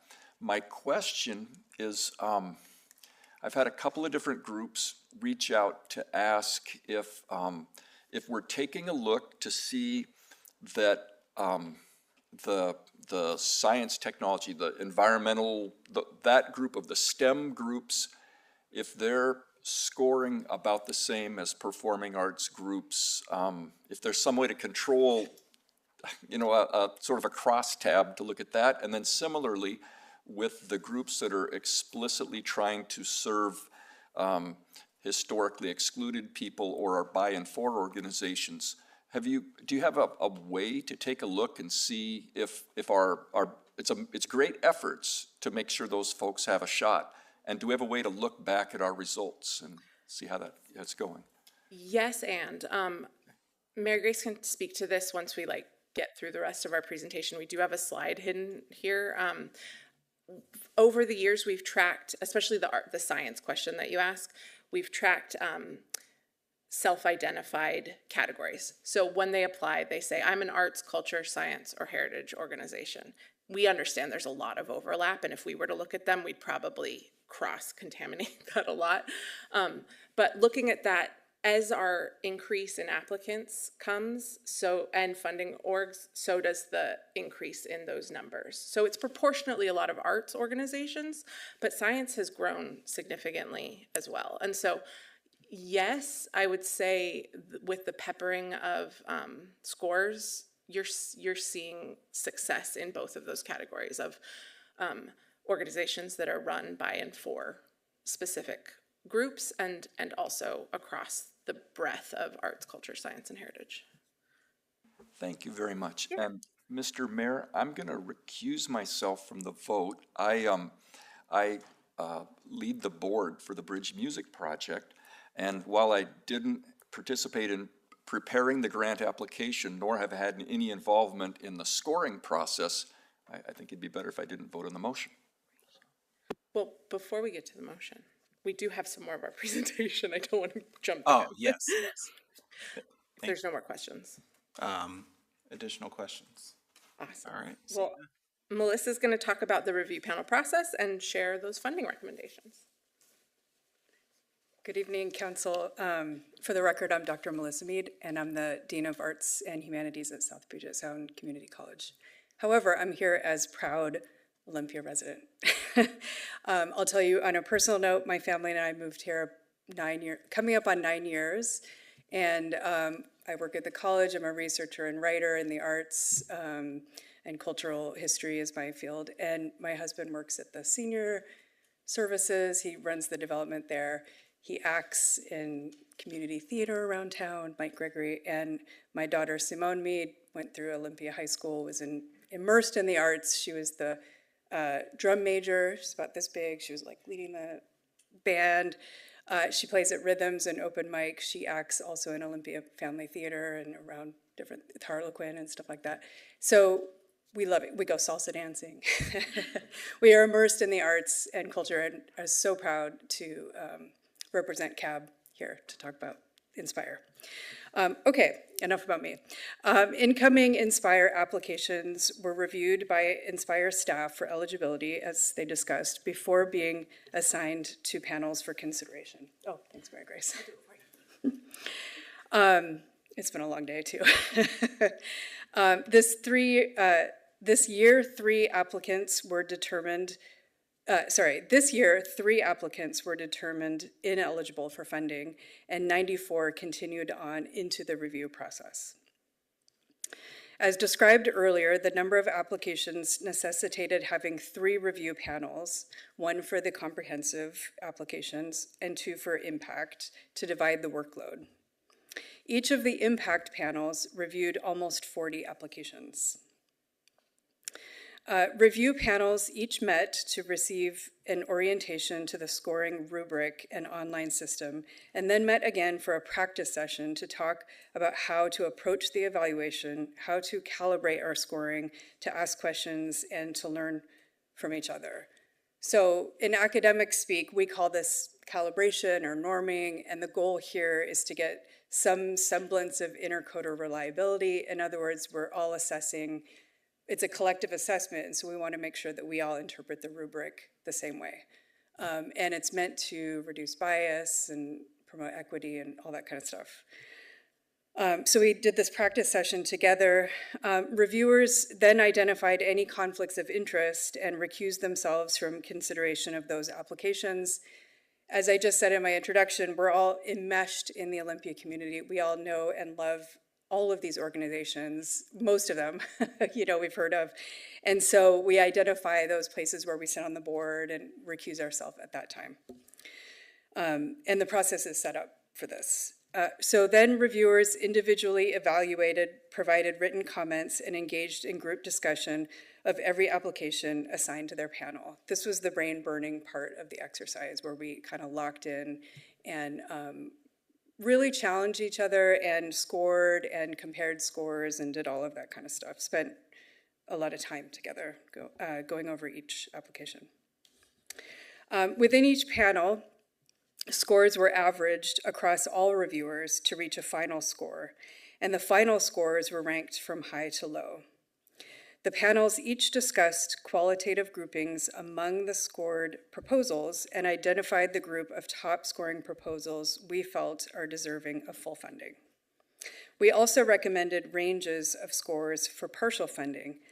The panels forwarded their final scores and suggested funding ranges to the full CAAB. This effort represents a significant investment of upwards of 30 hours per person, easily over 500 hours total. And at this point, I do want to acknowledge and thank the volunteers who helped out this year and served on all the panels and went through, as well as my colleagues on CAAB. The next step in the process is for the CAAB to set funding recommendations that fit within the budget plan. In a scheduled public meeting, the CAAB viewed the applicant's scores only, with the names of the organizations redacted to reduce bias. We discussed and reviewed the review panel's suggestions for partial and full funding and developed recommendations for funding awards working within our approved budget. The CAAB recommendation was approved by the Community Livability and Public Safety Committee on May 27th and is now before you all for final approval. This slide summarizes the award outcomes. 85 are recommended for funding. 14 of these are new to Inspire, 14. The applications in the comprehensive pathway were almost uniformly strong, and 15 of them are recommended to receive 90 or 100% of their requested amount. One was recommended to receive 50% of their requested amount. In total, this represents $1.2 million per year for 2 years awarded to 16 organizations. The impact group is much more diverse, and that really showed in a greater range of scores. The impact awards total just over $2 million for 69 one-year contracts. Over half are recommended to receive 75 to 100% of their funding request. The rest are recommended for 50% of their funding request. A group of 9 very low-scoring organizations was not recommended for funding at all. Your staff report includes an attachment detailing the amount organizations requested alongside these recommended amounts. You also have a summary report with the mission statement and proposed deliverables for every organization as a snapshot of who each of these organizations are and the public programs they proposed in their applications. These may be adjusted as contracts are prepared.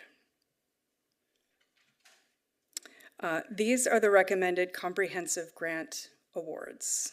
There is one award for Cielo, which is only a single-year award. They mistakenly applied in both grant pathways, and Inspire staff recommended that we use their impact proposal and score it as a comprehensive proposal, and that is why you see it here. And these are the recommended grant awards. For both categories together, the funding recommendation for 2026 to 2027 totals $3,303,288, which is within the budget plan. Every applicant, including those who were not selected for funding this year, will receive feedback about their proposal with the written reviewer comments and a summary of the group discussion about their application. So to conclude, we are, again, I'm really, I feel privileged to represent CAAB here because it's such a remarkable group of people. But we're proud of the work that we did together. And we believe that the outcome is fair and unbiased based on thoughtful review. And more than that, we're proud of the hardworking nonprofit organizations and their contribution to making Olympia a great place to live. And so with that, I'll turn it back to Mary Grace. Unless, I'll pause for questions. No. Okay. Thank you. Thank you, Melissa. This is our last slide, I promise. This slide shares our next steps following tonight's council decision. We have prepared communications that'll go to every applicant, sharing their award outcome and attaching the feedback, the reviewer comments, and a summary of the discussion from the panels about their individual application. And we'll immediately start drafting contracts for each of the grantees, working with them to update their proposed deliverables, if needed, with a July start date. We'll also meet with any organizations who want to debrief on their application or discuss the review panel's comments. Throughout the year, Inspire will host opportunities for learning and community building with this funded cohort. Again, it's focused on kind of encouraging them toward interdisciplinary work and offering educational opportunities to build their sustainability and programmatic strength. Reporting continues throughout the year. Funded organizations will be reporting the comprehensive reports semi-annually and the impact group reports quarterly. And all of the information, the data, the stories, the narratives that we get from them, we pile that into our annual report, and we hope to present that to you to share the impact on the community in the January timeframe. And we engage in continuous improvement all year long. As I said earlier, the advisory board will meet soon after this process is concluded to really take a hard look at how the program's working, what's working well, what may need adjustment in the coming year. We've got lots of ideas about things that we can talk about, and we welcome your input into that process as well. And when significant changes arise out of those discussions, we'll bring them back to you in the fall. So thank you. We're happy to answer any final questions you may have. Thank you, Mary Grace. Councilmember Madron. Yeah, thank you for the presentation. I just wanted to speak as the chair of the Community Livability and Public Safety Committee. And first of all, thank staff for really comprehensive presentation and a lot of detailed information in our packet. That was a request from the committee because, we want to know what it is we're funding. It's a lot to get through, but knowing more than just the name of the organization and the amount is really, really good for us, so that we know what is going out to the community.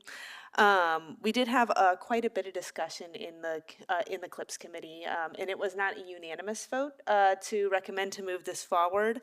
I'll let the Mayor Pro Tem speak for herself in terms of her, her disagreement there. But one thing that I think we are going to see in the coming years is more and more demand and applications and a greater level of competition for funding as more people know about this program and as we see other funding sources disappear. And so one thing we have discussed is bringing the process, the criteria, the funding goals back to CLIPS this year so we can kind of look at it a little bit closer to see if there's any refinements we want to make in the interim period here. One of the questions that came up, just as an example, is that there's organizations outside the city of Olympia who are on the list of recommended organizations for funding. So how are they demonstrating that the people that they serve primarily people in Olympia? That's one of the questions that that we discussed on the committee, among others. I also would. I would also make the recommendation that CLIPS serves in the function of, helping to make a recommendation to the rest of the council on the process, criteria, goals, and all that.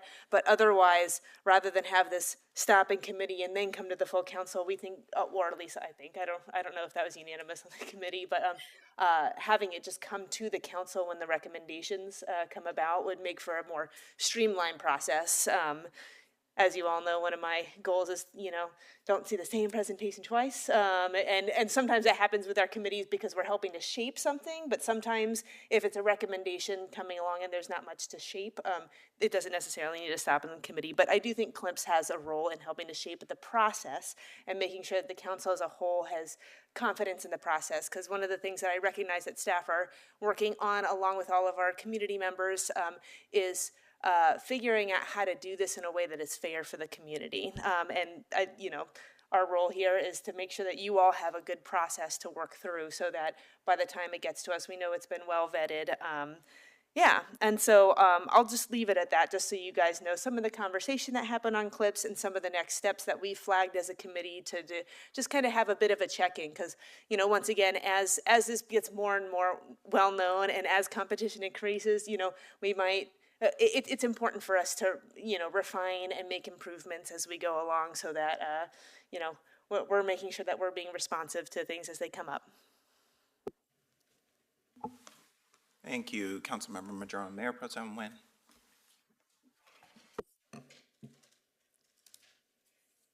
Just moving that so I can see you more. That's a good tee up. Melissa, thank you so much for serving on the Cultural Access Advisory Board. I think definitely myself and the rest of my Community Livability and Public Safety Committee colleagues here that was there for your interview still remember very much your interview and how passionate you were, and clearly you still are. And we hear over and over again from Mary Grace and Amelia, what a mammoth of work this is. So thank you for continuing to show up and doing so enthusiastically. I had a lot to say about this in community livability and public safety, and I question, for those of you that are, were not at that meeting. You had something else to do than be at that meeting.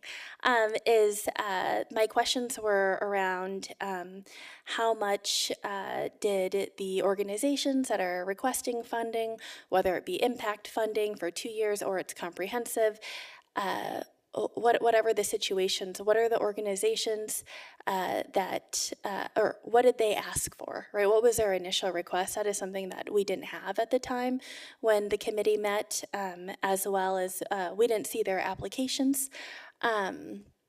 And also just wondering about the reasoning for why they got the award amounts for at least recommended that they did. I was surprised about the community volunteer panel. The Community Livability and Public Safety Committee does an application and interview process for the Cultural Access Advisory Board folks, and then the other list of people. I appreciate you, Amelia, sharing more about that tonight. This is new learning for me. And then also, I typically, every time I don't like to be in a situation, whether it's Inspire or something else, where I feel like council is presented with something and we are expected to say yes to it, and there is no opportunity to shape and mold it. And this is one of those times at that committee. I do appreciate that there has been a lot more information that was shared tonight. I also appreciate how much work is clearly put into this by staff, and then also community members, whether it's on the Cultural Access Advisory Board or the Community Volunteer Panel. That all is very much appreciated. I believe in this funding going out to our community. So tonight I'm not going to vote it down like I did in the committee. But I still feel like there's a lot of structural changes that need to be had. And so I don't think it would be honest if I were to vote for it. So I'm going to abstain on this one. And I look forward to being a part of some of those changes that I want to see. And I do really sincerely appreciate the work on this. All right, thank you. Additional comments? Councilmember Madron. Thanks for that, Mayor Pro Tem.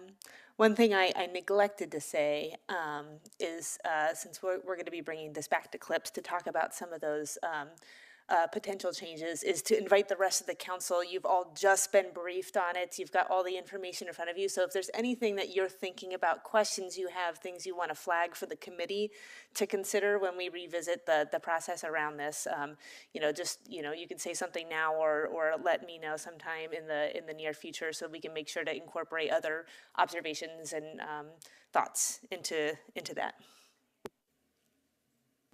Mayor Pro Tem. I really appreciate that.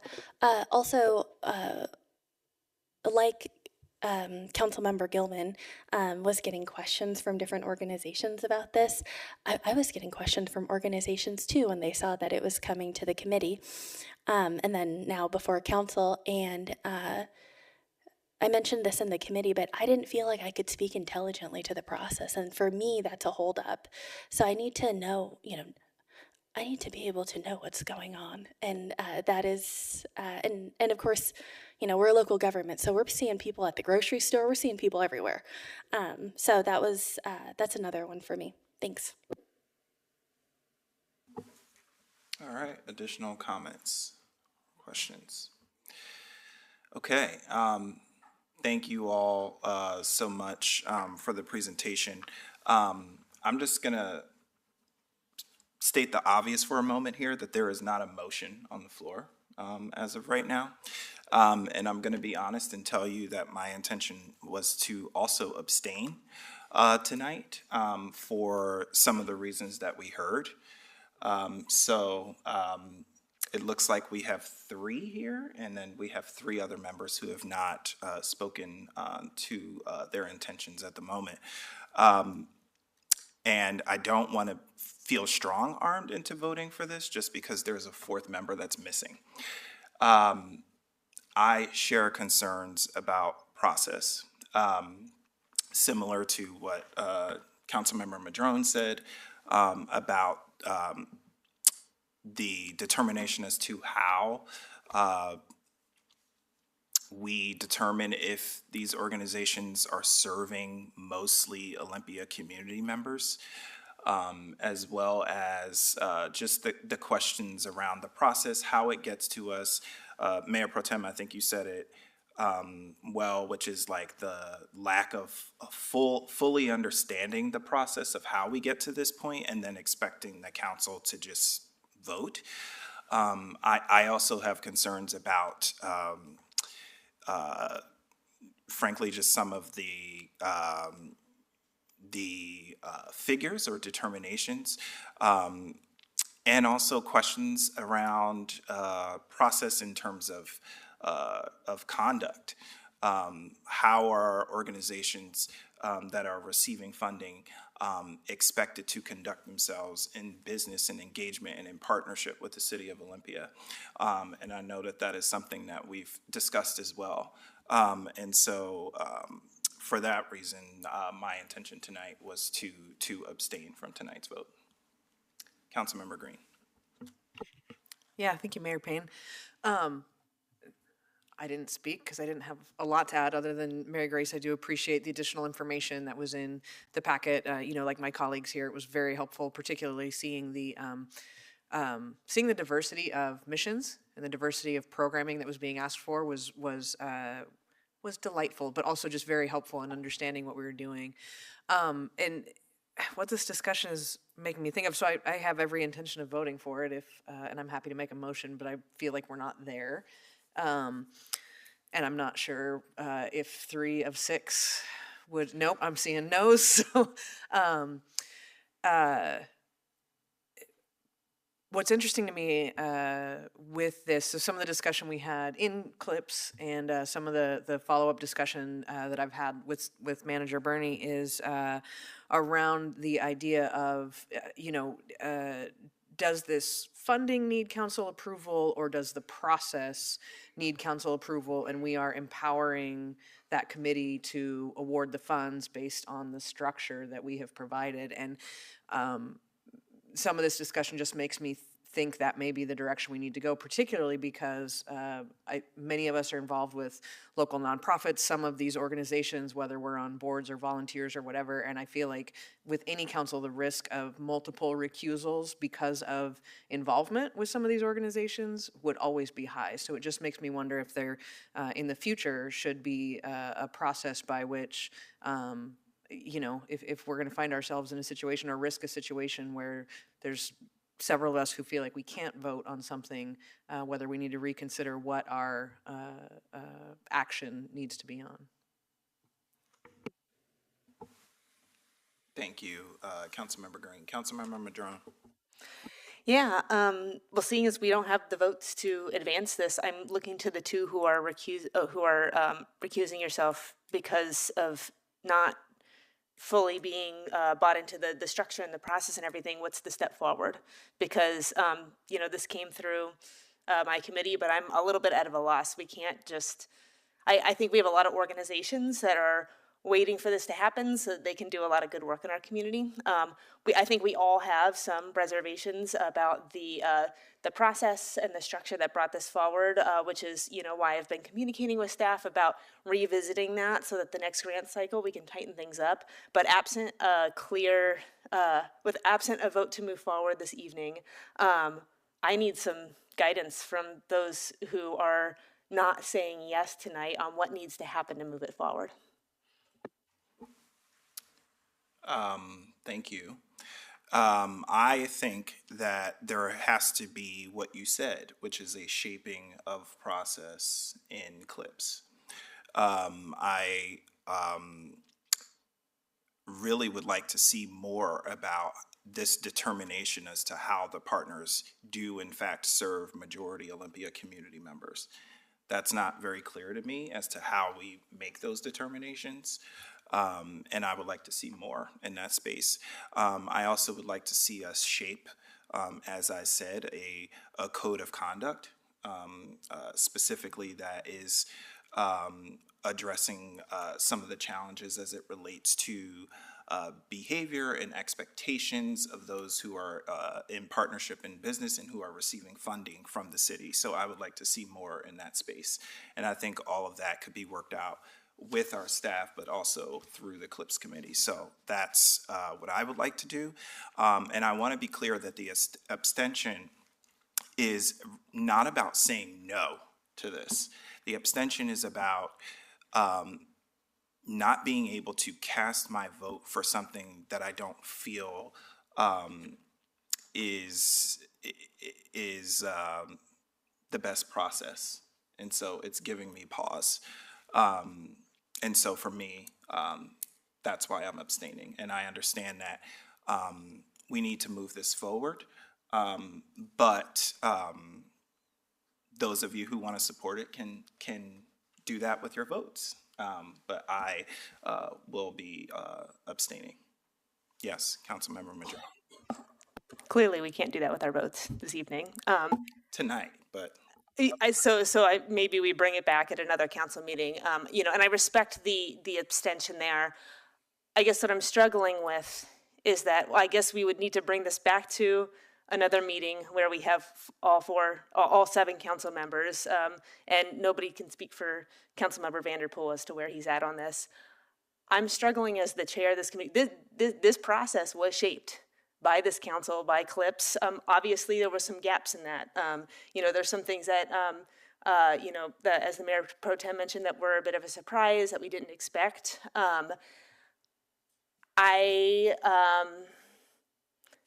think that there are things that we can work on moving forward. I get concerned by holding up a substantial amount of funding until the committee can do what sounds to be a substantial amount of work to get a new process in place for this funding. It makes me feel nervous as the chair of a committee that is already working on some pretty big things, such as our advisory bodies, and other items to suddenly figure out how to, with a time limit on us now, because we have organizations that are waiting for this funding to come through to be able to do really good work for our community. So it's making me feel nervous, and I'm not really sure what to do with it. I hear that. Mayor Pro Tem Nguyen, followed by Councilmember Barron. To add a little levity to this is actually quite refreshing because Councilmember Madrone often has the answer. Okay. So in my comments earlier, my intention is to not hold the funding that would be going out to the community. I'm hearing that in one of my colleagues as well. Councilmember Gilman is abstaining for a different reason, which is understandable. So what I really need from this is I need it to be taken seriously. I need people to not leave this, the people that work on this, to not leave this and think, oh, they said yes again. Same thing next time. And so if we leave with, yes, the money goes out to the community, and yes, we have a lot of work to do, I can get on board.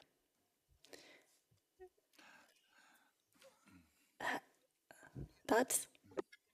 Okay. Councilmember Barron. Yes, Mayor, thank you. Just in the spirit of trying to be constructive, I don't think we're going to be able to hash this out here this evening. And so I think that this should be re-referred back to a committee for some work, and that we can then have the committee make a recommendation on addressing a number of the issues that have been brought forward, which I think are all legitimate, personally. We could refer it back to CLIPS. We could refer it to the Finance Committee. It is financial, in nature. So I'm open to either of those ideas. But I don't think that we can address all the issues that are weighing on people's minds here this evening. And I'm willing to make a motion, but I don't know that we're done talking about this, Yes, thank you, Councilmember Barron. Yes, City Manager Bernie. Thank you, Mr. Mayor. I've just been sitting here listening to the conversation, figure out how I can add to the conversation here tonight. So and please don't mistake my comments as trying to push council in one direction or other. I'm just some factual comments here around this. One is, all these applicants know that the July 1st date is the date they receive funding, and there's a lot of organizations that are counting on this funding to move their programs forward. I worry about a referral back to a committee. I worry about the time it will take to do that and the delays in funding and how that will impact many of these organizations who entered into a process based on the criteria that was in front of them and their applications based on criteria that they had at the time.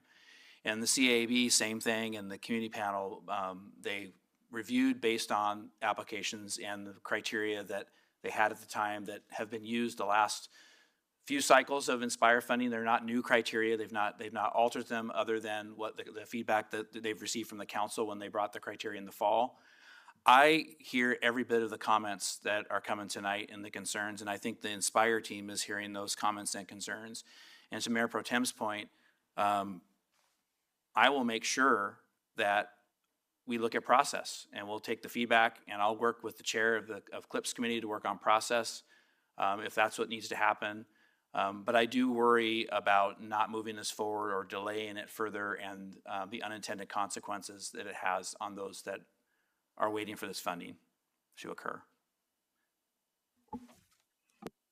Thank you. I have thoughts on that, but Councilmember Barrett, your mic is still on, and Councilmember Green. Yeah, thank you, Mayor Payne. A question for those of you who are recusing on, some of the concerns around process. And Mayor, I appreciate you sharing some of your kind of specific concerns. And I feel like the code of conduct or some type of agreement, to me, that's an add to the process, or that's a new thing. But for the question around the organizations that are not within the Olympia city limits, would there be consideration of a vote with a condition that those entities that are not within the city of Olympia are, I'll say, conditional until there can be further discussion? Because it's not that information doesn't exist, it's that we at this dais don't have it, we don't know what that verification is, other than there was some level of questions, data, whatever that is. Would either of you be open to a vote if there's some sort of, like, say, caveat or condition that for the organizations that have been recommended for funding but are not within the city of Olympia, there will be further conversation with staff before those are, I don't want to say awarded. I don't know exactly what that looks like, but that's what's bouncing around in my head.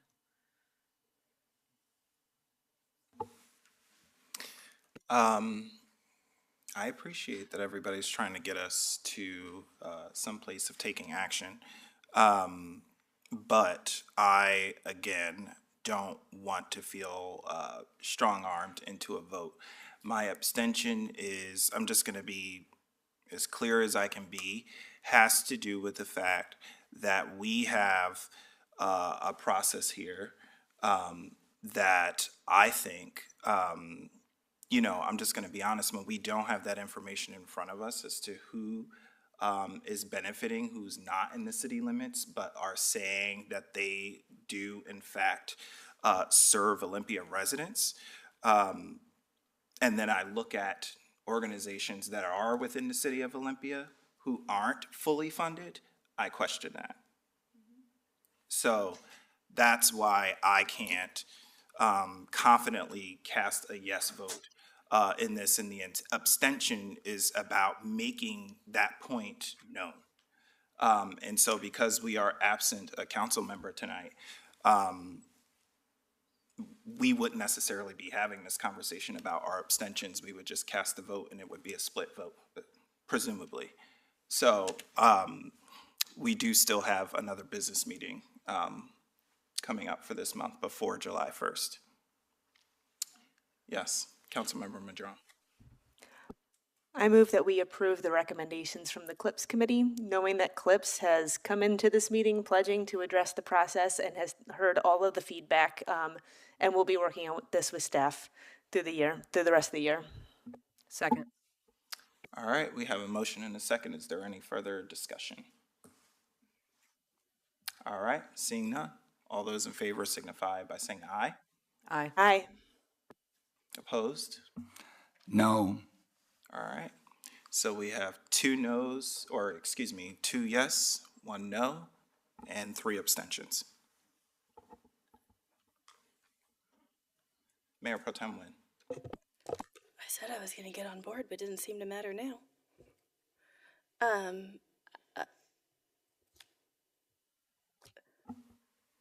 Yes.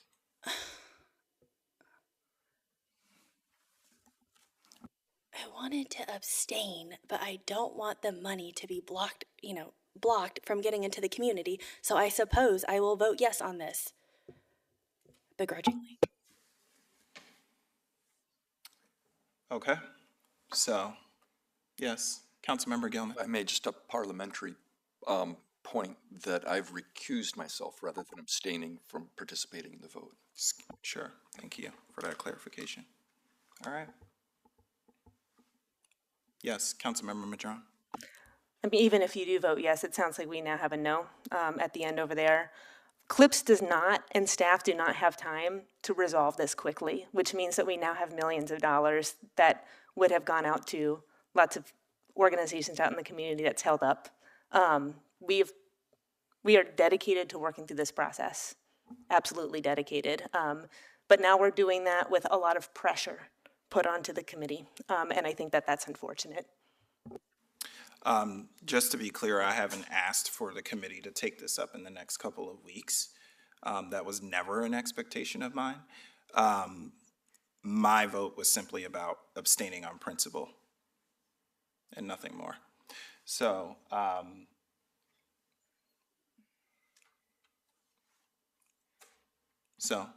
I hear that, but we're missing a council member and their vote, and so again, it could come back at a future meeting. But I don't feel comfortable casting a yes vote. Yes, Councilmember Madron. Councilmember Barron, I'm curious if you could speak to your no vote, because it sounded to me like it was more about addressing the process than holding up funding. Thank you. Several people spoke, but I hadn't had the opportunity to do that. I think the idea of a code of conduct is very important. It's something that's been weighing on me considerably related to this. I think it's very important. You know, we are a sanctuary city on several. We are an emergent. You know, we have emergencies, and I think it's very important that the people that we are awarding contracts to honor what that means. And I am not sure that that's been a consideration in this process. And so I do think this is a very, very, very critical issue of that if we are contracting with organizations, they need to respect the city's values and it's our values as before the city and respect the mayor and the members of the council. I think that's very important. So this is a basic issue for me. All right. Thank you, Councilmember Barron. Your mic. Councilmember Green. Yeah, thank you, Mayor Payne. Mary Grace or Amelia, could you speak again? So there was something in the application that was around values, and can you speak to when folks are funded and I assume they sign some type of grant agreement, what is discussed in there in terms of adhering to city values, or what is the, I don't know, I'll say conditions that are in that grant agreement?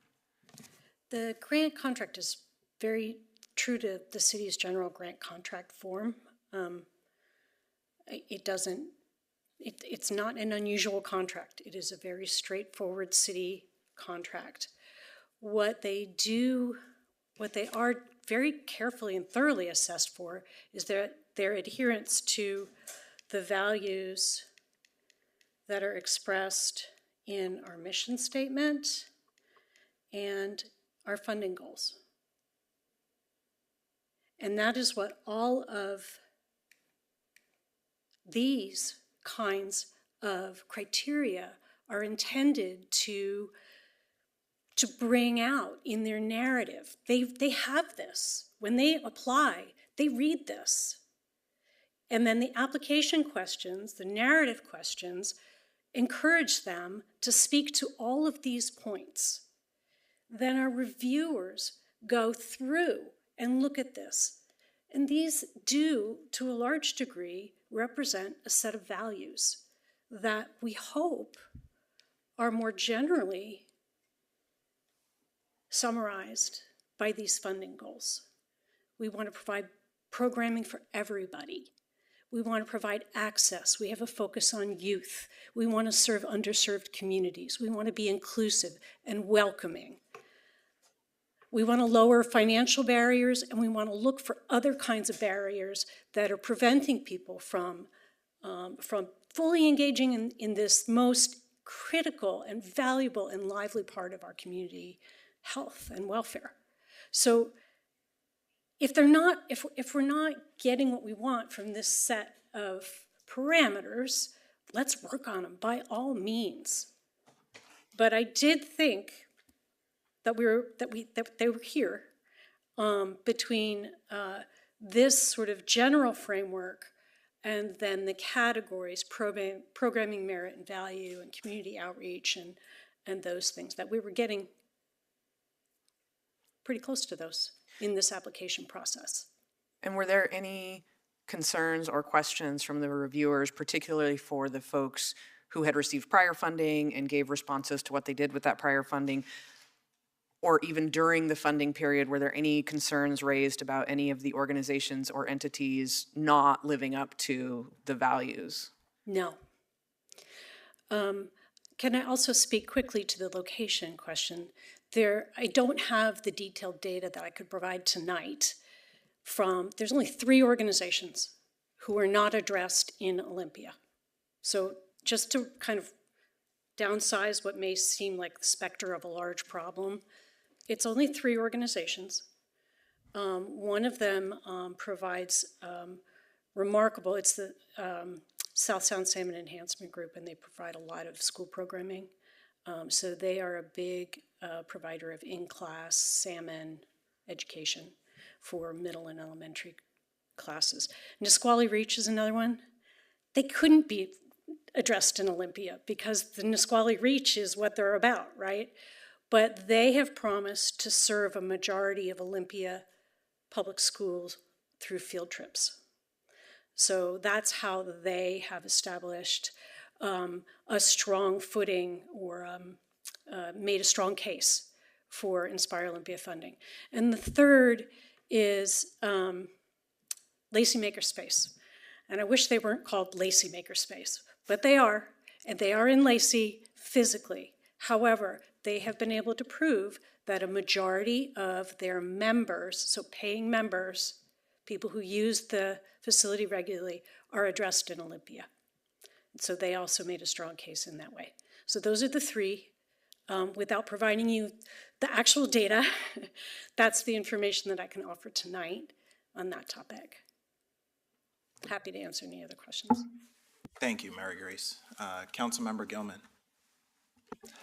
Mayor Payne, it would be possible for me to participate in a vote that excludes funding for the Bridge Music Project, and then there could be a separate vote about funding the bridge.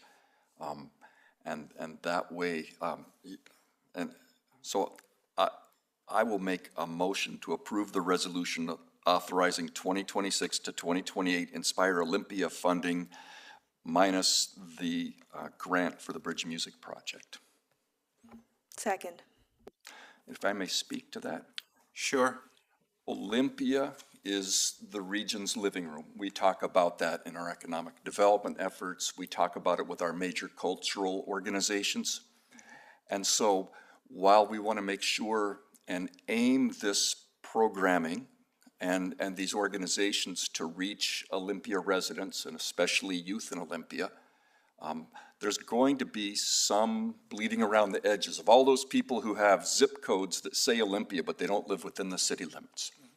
I feel strongly that we can continue to scrutinize the organizations that are outside of the city limits, but that it's inevitable that neither our cultural organizations or our people coming to live and play and shop and eat respect any sort of city boundaries. So that's why I feel strongly that we can continue to be vigilant as you refine the process to look at that issue of who is served and the residents of organizations. But I would ask that we offer some latitude in this set of recommendations, and so I would speak in support of the motion. Thank you, Councilmember Gilman. Councilmember Madrone. Thank you, Councilmember Gilman. I think it's a bummer that we have a motion in front of us now that excludes one organization just to have the votes. I feel it's pretty unreasonable to ask the committee to work through the process and then go through the whole extensive process of ranking again, expecting perfection. It's a fairly new program. We know we have a lot to work through, but I am hopeful that we can at least move a majority of the funding through and maybe take care of the bridge when we have 7 of us here on the dais. So I'm going to be supporting this motion. Thank you. Mayor Pro Tem Nguyen.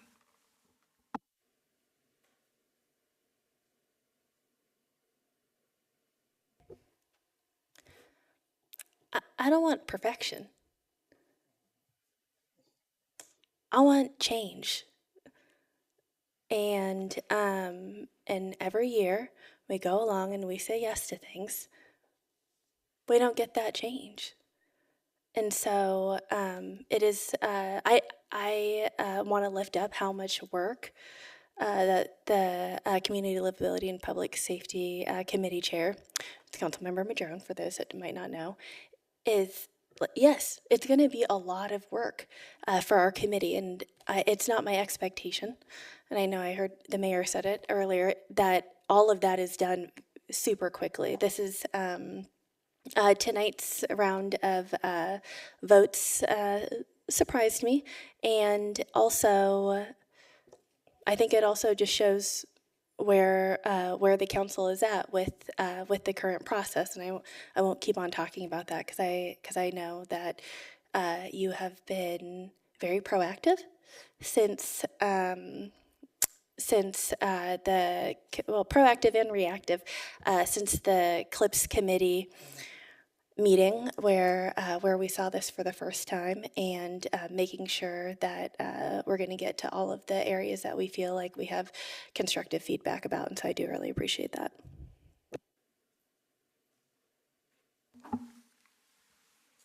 Thank you, Mayor Pro Tem. Any additional comments? Mayor Pro Tem, I have a question for you, just around clarification. So are you expressing support for this motion, since you spoke to it before?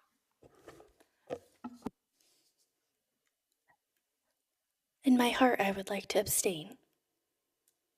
And I'm going to say yes tonight because I'm trying to be a team player. And I want the money to go out to the community. I mean, I think we all do, but that is the reason. So excuse me for the confusion. Thank you. Councilmember Barrett. Thank you, Mayor. I think that we all support the vast majority of the organizations identified for funding at the levels they're funded. But by the nature of this discussion, it's obvious that things have gone awry, that it's not quite right. And I, for one, believe that we can roll up our sleeves and get this done this month. That is not an insurmountable task if we choose to do so. So I would like to reiterate that I believe there should be a code of conduct. It should be enforced now. It shouldn't be something we wait for until the next budget cycle, and that our community will be stronger for it if we take that extra step and do the extra work to get that done right now.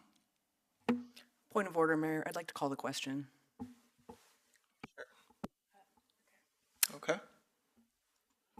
All right, so we have a motion and a second to vote for the slate of recommendations from the Community Livability and Public Safety Committee and excluding the Bridge Music Project as a recommendation. So all those in favor signify by saying aye. Aye. Aye. Aye. Opposed? No.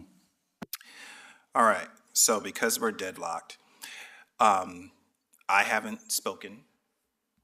I have not cast my vote. I will, for the sake of being a team player, as we have said, will vote in the affirmative. But I do so with an understanding that because we are lacking a council member tonight, that very much plays a factor into my decision. I don't,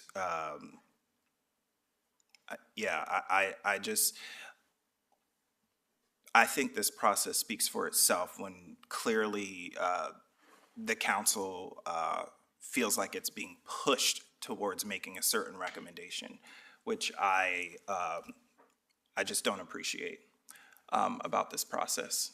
So I hope we can do better the next time. And for staff, please don't take this as anything personal directed towards you. This is about the process in general, not about your work or your ability to do it. So, yeah.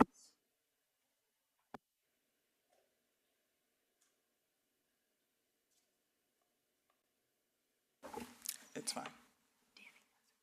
It's fine. Yes, Councilmember Madron. Given how the vote just fell, I move that we also fund the bridge. Second. All right, we have a motion and a second. All those in favor signify by saying aye. Aye. Aye. Opposed? All right, motion passes. Thank you. All right, so that concludes all of our business items for tonight on the agenda. So we will move on to council reports. I have quite an extensive list for my reports tonight, but I will hold it after such a robust discussion on our last agenda item. And I will start to my left with Councilmember Barrett. Thank you, Mayor. I'll just touch upon a few things. I had a meeting with the East Bay Neighborhood Group. They're concerned about speeding on East Bay Drive, and I just wanted to inform the council members. I know that some of the council members have met with them on this, but they're interested in more monitoring speed data, stronger police presence on East Bay, pursuing speed limit signs with LED borders, and additional crosswalks or some combination thereof to make their neighborhoods safer. And so I just report that. I'll be talking to the Transportation Committee or Transportation staff about some of their concerns. I attended the Lansdale Point dedication, and that was an inspiring moment to see that workforce housing is happening in our community, and there are more opportunities for good housing. And I'm really focused on the Lily Road Park that is an undeveloped property, and I am just dedicated to see that neighborhood which does not have a park, or that part of the city which does not have a park, is not put on the back burner indefinitely for a park. I've been talking to Silvana and the city manager, and I think that project will move forward as long as we stick to the plans that are consistent. And that's what I have. Thank you. Thank you. Questions or comments for Councilmember Barron? Councilmember Green. Thank you, Mayor Payne. Councilmember Barron, just wanted to share that East Bay Drive is on my regular routes, and just this afternoon I saw traffic enforcement there. So thank you, OPD, for taking that seriously. And I will note, I saw them. I did not make contact with them. So.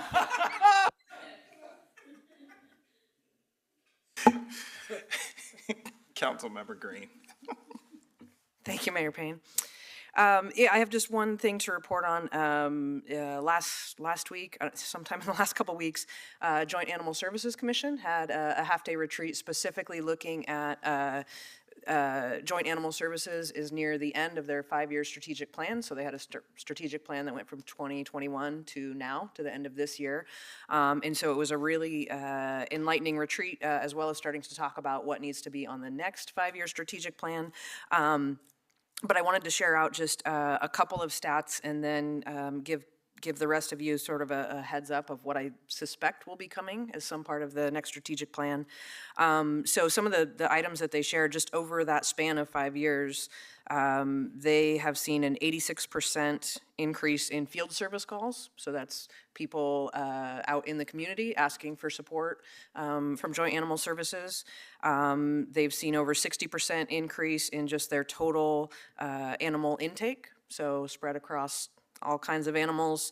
They've seen over 100% increase in animal cruelty investigations, so that has become a pretty significant part of their workload, which, it's certainly different to participate in an ongoing investigation than it is for a call to respond to a stray animal or something like that. So we talked a little bit about that. And then thanks to some investments that we all supported them in making, they now have in-house veterinary care. So they have completed a 612% increase in the amount of surgical procedures that they can complete there at Joint Animal Services, and it's down to a very, very small number of more complicated procedures that they need to take out to other veterinary clinics in the community. So over the course of 5 years, those were all some pretty significant changes.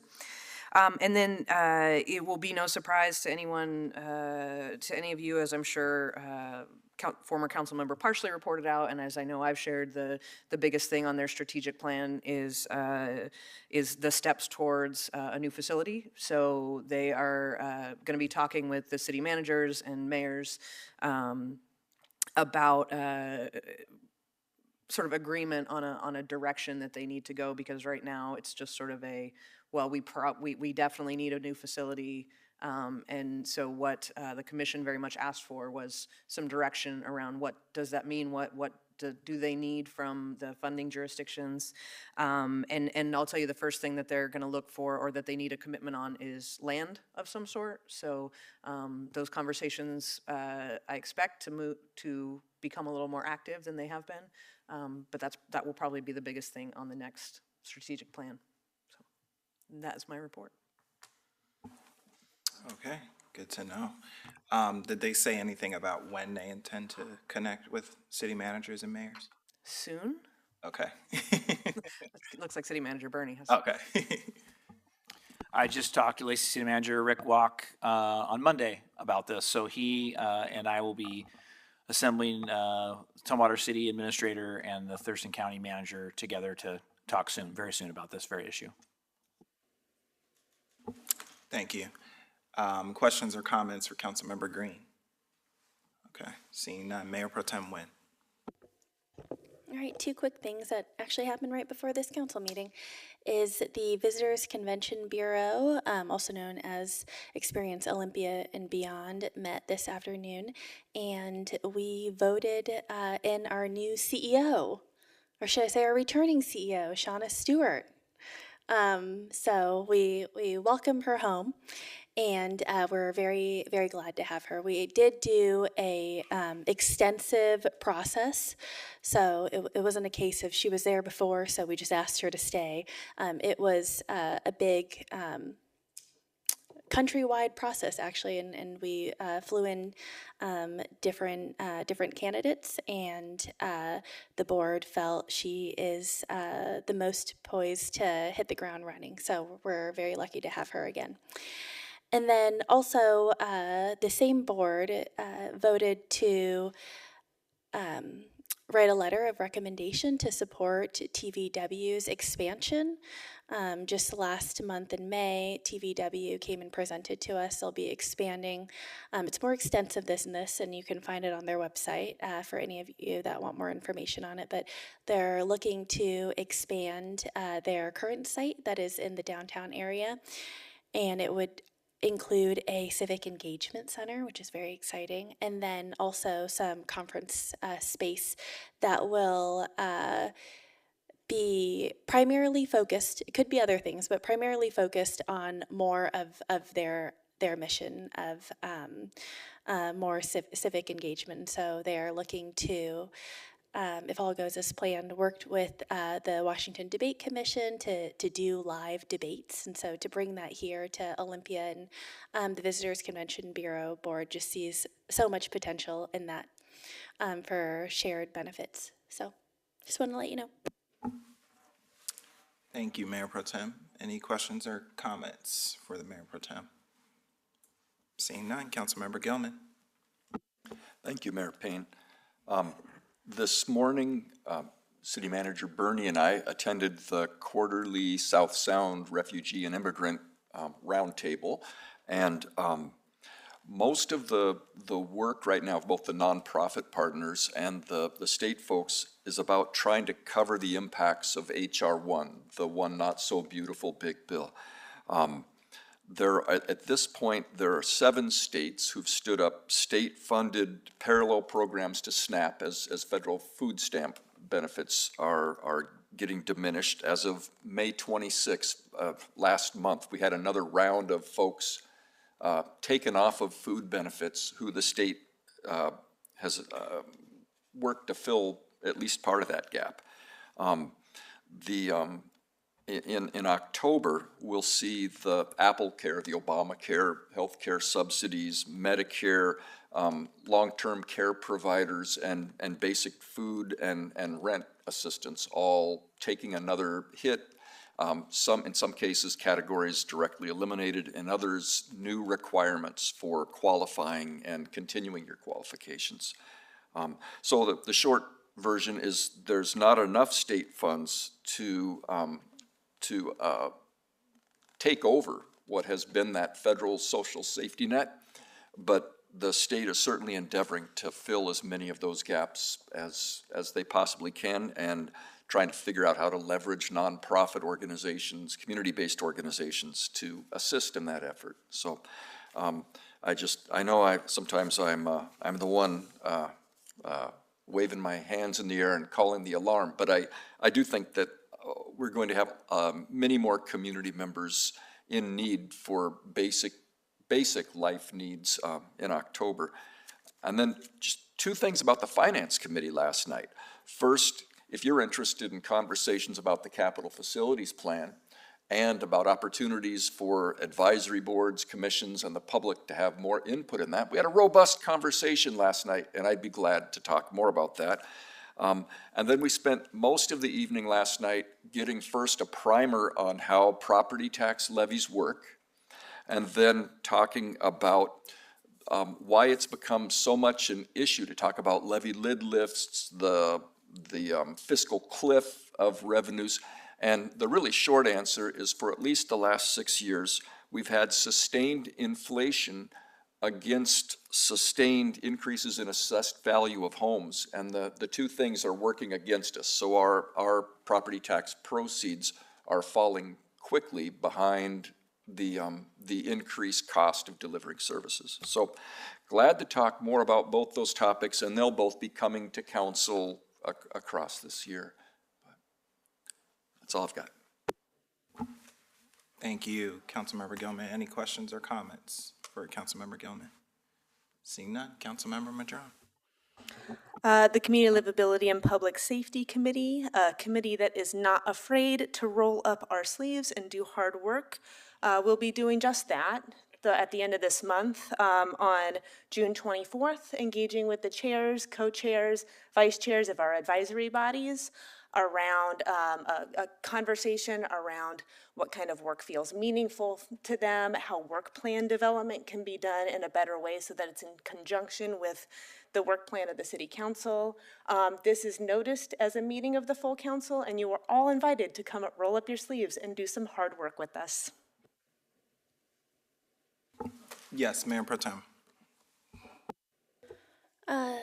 May I add, and correct me if I'm wrong, Councilmember Madrone, but this also really dovetails well with the work the city is doing to see how we can enhance or update the advisory bodies process. Yeah. So if you do come, you get to be in community with the community members that serve on our advisory bodies, and also you get kind of a look at what that's gonna look like, and you can help be a part of it too.